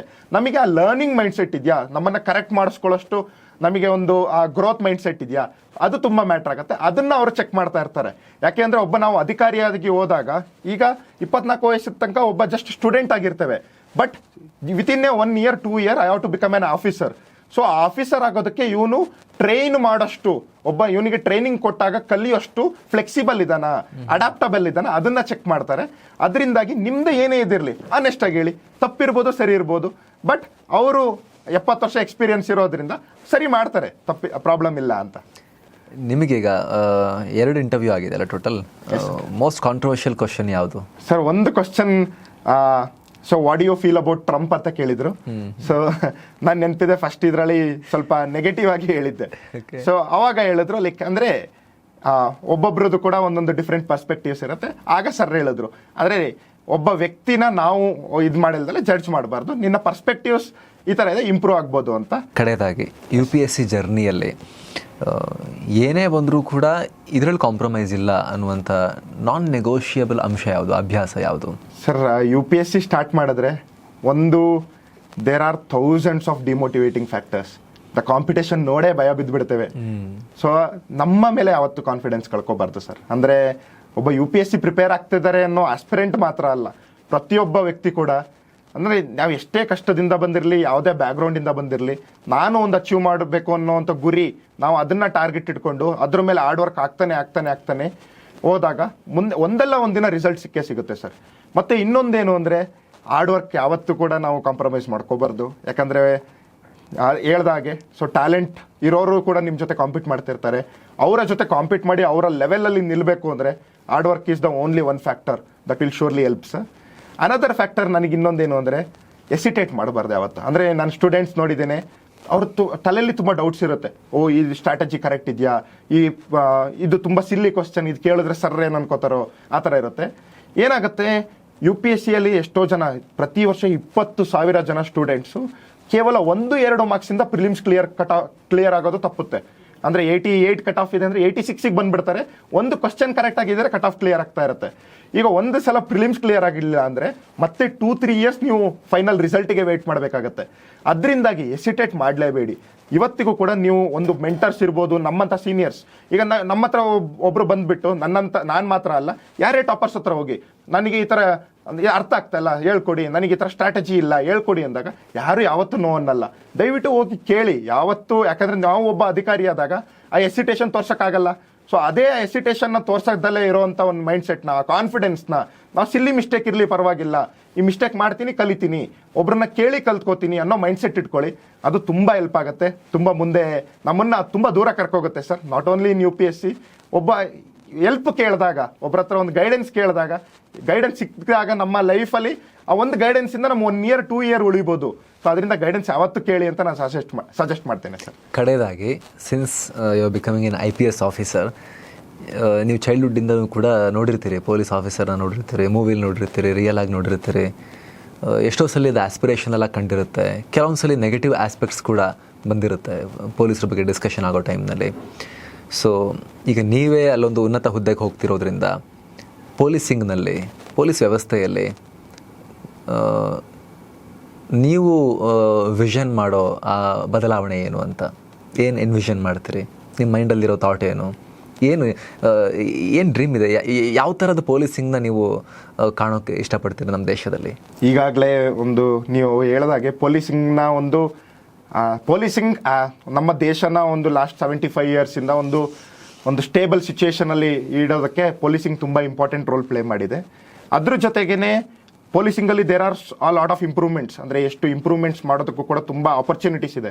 ಸೊ ನನ್ನ ಪರ್ಸ್ಪೆಕ್ಟಿವಿಂದ ಏನು, ಸೊ ಎಸ್ಪೆಷಲಿ ಒಬ್ಬರ ರೈಟ್ಸ್ ಅಂತ ಬಂದಾಗ, ಅಂದರೆ ಎಸ್ಪೆಷಲಿ ಒಬ್ಬ ಬಡ ವ್ಯಕ್ತಿ ಒಂದು ಪೊಲೀಸ್ ಸ್ಟೇಷನ್ನಿಗೆ ಬಂದಾಗ ಅವರಿಗೆ ನ್ಯಾಯ ಸಿಕ್ಕಾಗ ಅವರ ಆಶೀರ್ವಾದ ಇರುತ್ತಲ್ಲ, ಆ ಆಶೀರ್ವಾದದಿಂದಲೇ ನಮ್ಮ ಜೀವನದಲ್ಲಿ ಉನ್ನತಿ ಬರುತ್ತೆ. ಸೊ ಅವರಿಗೆ ಒಂದು ಏನು ಯಾವುದೇ ಥರ ಫೈನಾನ್ಷಿಯಲ್ ಸಪೋರ್ಟ್ ಸಿಸ್ಟಮ್ಸ್ ಇರದೇ ಇರ್ಬೋದು, ಅಥವಾ ಬೇರೆ ಏನೇ ಇಲ್ದೇ ಇರ್ಬೋದು, ಅವರಿಗೆ ನಾವು ನ್ಯಾಯ ಕೊಡಿಸಿದಾಗ ಅವರಲ್ಲಿ ಆಗೋಂಥ ಒಂದು ಖುಷಿ, ನಮಗೆ ಆಗೋಂಥ ಒಂದು ತೃಪ್ತಿ ಇದೆಯಲ್ಲ, ಸೊ ಆ ತೃಪ್ತಿ ಮುಂದೆ ಲೈಕ್ ನಾನೊಬ್ಬ ಅಧಿಕಾರಿಯಾದಾಗ ಆಸ್ ಎ ಸಿಸ್ಟಮ್ ನಾನೊಬ್ಬ ಏನು ಮಾಡೋದಕ್ಕಾಗಲ್ಲ, but as a system when we develop in the policing system itself ಆ ಚೇಂಜಸ್ನ ತರ್ಬೋದು ಸರ್. ಈಗ ಆಲ್ರೆಡಿ ನಾನು ಸುತ್ತಮುತ್ತ ನೋಡ್ತಾ ಇದ್ದೇನೆ, ದಟ್ ಈಸ್ ಇಲ್ಲೇ ಬೆಂಗಳೂರಲ್ಲೇ ಪಿಂಕ್ ಪೊಲೀಸ್ ಅಂತ ಎಲ್ಲ ಬಂತು. ನಮ್ಮ ಪೊಲೀಸರು ಕೂಡ ಹೊಯ್ಸಳ ಸ್ಕ್ವಾಡ್ ಅದು ಇಲ್ಲ ಹೊಸ ಹೊಸ ಇನಿಷಿಯೇಟಿವ್ಸ್ ತರ್ತಾ ಇದ್ದಾರೆ, ಟೆಕ್ನಾಲಜಿನ ಇಂಟಿಗ್ರೇಟ್ ಮಾಡ್ಕೋತಾ ಇದ್ದಾರೆ. ಅದೇ ಥರ ಟ್ವಿಟರಲ್ಲೂ ಕೂಡ ಪೊಲೀಸ್ ಬಂದು ಸಪೋರ್ಟ್ ಮಾಡ್ತಾ ಇದ್ದಾರೆ. ಈ ಥರ ಯಾವಾಗ ನಾವು ಜನಸ್ನೇಹಿ ಆಗ್ತೀವಿ ನೋಡಿ, ಯಾವಾಗ ಜನರಿಗೆ ನನ್ನ ಅಪ್ಪ ಹೇಳ್ತಾ ಇದ್ರು, ನನ್ನ ಅಪ್ಪ ರೀಸೆಂಟಾಗಿ DYSP ಸರ್ನ ಮೀಟ್ ಮಾಡಿದ್ರು ನಮ್ಮ ಸಕಲೇಶ್ಪುರ. ನಮ್ಮ ಅಪ್ಪಂಗೆ ಎಷ್ಟು ಖುಷಿ ಆಯಿತು ಅಂದರೆ, ಒಂದು ಪೊಲೀಸ್ ಸ್ಟೇಷನಿಗೆ ಒಬ್ರು ಎಂಟ್ರಿ ಆಗಬೇಕು ಅಂದರೆ ಒಂದು ಭಯ ಇರುತ್ತೆ, ಬಟ್ ಆ ಭಯ ಹೋಗಿಸ್ಬಿಟ್ಟು ನನಗೆ ಪೊಲೀಸ್ ಸ್ಟೇಷನಿಗೆ ಹೋದರೆ ಒಂದು ನ್ಯಾಯ ಸಿಗುತ್ತೆ ಅನ್ನೋ ಒಂದು ಕಾನ್ಫಿಡೆನ್ಸ್ ಬಂದಾಗ that is the success of the police system as a whole sir. So ನನ್ನ ಕಡೆಯಿಂದ ನಾನು ಎಷ್ಟಾಗುತ್ತೆ, ಎಷ್ಟೇ ಚಿಕ್ಕ ರೋಲ್ ಇರಲಿ ಅದನ್ನು ಪ್ಲೇ ಮಾಡ್ತೇವೆ. ಆ್ಯಸ್ ಎ ಕಲೆಕ್ಟಿವ್ ಸಿಸ್ಟಮ್, ಎಲ್ಲರೂ ಒಟ್ಟಾಗಿ ಒಂದು ಮಾಡಿದಾಗ ಆ ಜನರಿಗೆ ಒಂದು ಕೊನೆಗೆ ಒಂದು ಸಮಾಧಾನ, ಅವರಿಗೆ ಒಂದು ನ್ಯಾಯ ಕೊಡಿಸಿದಾಗ that is the achievement of the overall system sir. ಈಗ ಯಾವಾಗ ಕನ್ಫರ್ಮ್ ಆಗುತ್ತೆ ಎಲ್ಲಿ ನಿಮಗೆ ಪೋಸ್ಟಿಂಗ್ ಬರುತ್ತೆ, IPS ಆಫೀಸರ್ ಆಗಿ ನೀವು ಎಲ್ಲಿ ವರ್ಕ್ ಮಾಡೋವಂಥ ಸಿಚುವೇಶನ್ ಬರುತ್ತೆ ಅಂಥೇಳಿ ಯಾವಾಗ ಕನ್ಫರ್ಮ್ ಆಗುತ್ತೆ? ಐಡಿಯಾ ಇದೆಯಾ ಆಲ್ರೆಡಿ? ಸರ್ ಸೆಪ್ಟೆಂಬರಿಂದ ಟ್ರೈನಿಂಗ್ ಸ್ಟಾರ್ಟ್ ಆಗುತ್ತೆ ಸರ್. ಅರೌಂಡ್ ಡಿಸೆಂಬರ್ ನಮಗೆ ಸ್ಟೇಟ್ಸ್ ಅಲಾಕೇಟ್ ಆಗುತ್ತೆ. ಸೊ ನಮಗೆ ಜನವರಿಯಿಂದ ಹೈದರಾಬಾದಲ್ಲಿ ಸರ್ದಾರ್ ವಲ್ಲಭಾಯ್ ಪಟೇಲ್ ಪೊಲೀಸ್ ಅಕಾಡೆಮಿಯಲ್ಲಿ ಪೊಲೀಸ್ ಟ್ರೈನಿಂಗ್ ಸ್ಟಾರ್ಟ್ ಆಗುತ್ತೆ ಸರ್. ಸೊ ನನ್ನ ಕೇಸಲ್ಲಿ ನನಗೆ ಯಾವ ಸ್ಟೇಟ್ ಸಿಗುತ್ತೆ ಅಂತ ಗೊತ್ತಿಲ್ಲ, ಬಟ್ ನಾನು ಒಬ್ಬ ಆಲ್ ಇಂಡಿಯಾ ಸರ್ವೀಸಸ್ಸಿಗೆ ಆಸ್ಪೈರ್ ಮಾಡ್ತಿರೋದ್ರಿಂದ ಯಾವುದೇ ಜಾಗ ಕೊಡಲಿ, ಯಾವುದೇ ಸ್ಟೇಟ್ ಕೊಡಲಿ, ನಾನು ಅಲ್ಲಿ ಹೋಗಿ ನಾನು ನನ್ನ ಬೆಸ್ಟ್ ಕೆಲಸ ಮಾಡಿದಾಗ ಸೊ ಅಲ್ಲಿ ನಾನು like I want to prove why I am the best sir. So that is my aspiration. ಇನ್ನೊಂದೇನು ಪರ್ಸ್ಪೆಕ್ಟಿವ್ ಹೇಳಬೇಕು ಅಂದರೆ, ನಾನು ಜಿಯೋ ಪೊಲಿಟಿಕ್ಸ್, ಯಾಕೆಂದರೆ ನಾವು ಇಂಟರ್ವ್ಯೂವಲ್ಲೂ ಕೂಡ ಆ್ಯಂಡ್ ಜಿಯೋ ಪೊಲಿಟಿಕ್ಸ್ ಅಂತಲ್ಲ, ಕರೆಂಟ್ ಅಫೇರ್ಸ್ ಇರಲಿ, ಮೇನ್ಸಿಗೆ ಪ್ರಿಲಿಮ್ಸಿಗೆ ಇಂಟರ್ವ್ಯೂಗೆಲ್ಲ ತುಂಬ ಹೆಲ್ಪ್ ಆಗುತ್ತೆ, ತುಂಬ ನೆಸೆಸರಿ ಕೂಡ, ಎಸ್ಪೆಷಲಿ UPSC ಜರ್ನಿಯಲ್ಲಿ. ನಾನು ಯಾವಾಗಲೂ ಅನ್ಕೋತಾ ಇದ್ದೆ, ಎಸ್ಪೆಷಲಿ ಕನ್ನಡ ಮೀಡಿಯಮಿಂದ ಬಂದವರಿಗೆ ಹಿಂದಿ ಚಾನೆಲ್ಗಳು ಅಥವಾ ಇಂಗ್ಲೀಷ್ ಚಾನೆಲ್ಗಳು ನೋಡಿ ಅರ್ಥ ಮಾಡ್ಕೊಳ್ಳೋದು ಜಿಯೋ ಪೊಲಿಟಿಕ್ಸ್ನ ತುಂಬ ಕಷ್ಟ ಆಗುತ್ತೆ. ಸೊ ಆವಾಗ ನಾನು ನಿಮ್ಮ ಚಾನಲ್ ಅಕ್ರಾಸ್ ಬಂದರೆ 2-3 ಇಯರ್ಸ್ ಲೈಕ್ ಮುಂಚೆಯಿಂದನೂ ಕೂಡ ನೋಡ್ಕೊ ಬರ್ತಾ ಇದ್ದೆ. ನಿಮ್ಮ ಪರ್ಸ್ಪೆಕ್ಟಿವ್ಸ್ ಇರ್ಬೋದು, ನೀವು ಜಿಯೋ ಪೊಲಿಟಿಕ್ಸ್ನ ಸಿಂಪಲ್ ಆಗಿ ಎಕ್ಸ್ಪ್ಲೈನ್ ಮಾಡೋ ವೇ ಇರ್ಬೋದು, ತುಂಬ ಇಷ್ಟ ಆಯಿತು ಸರ್.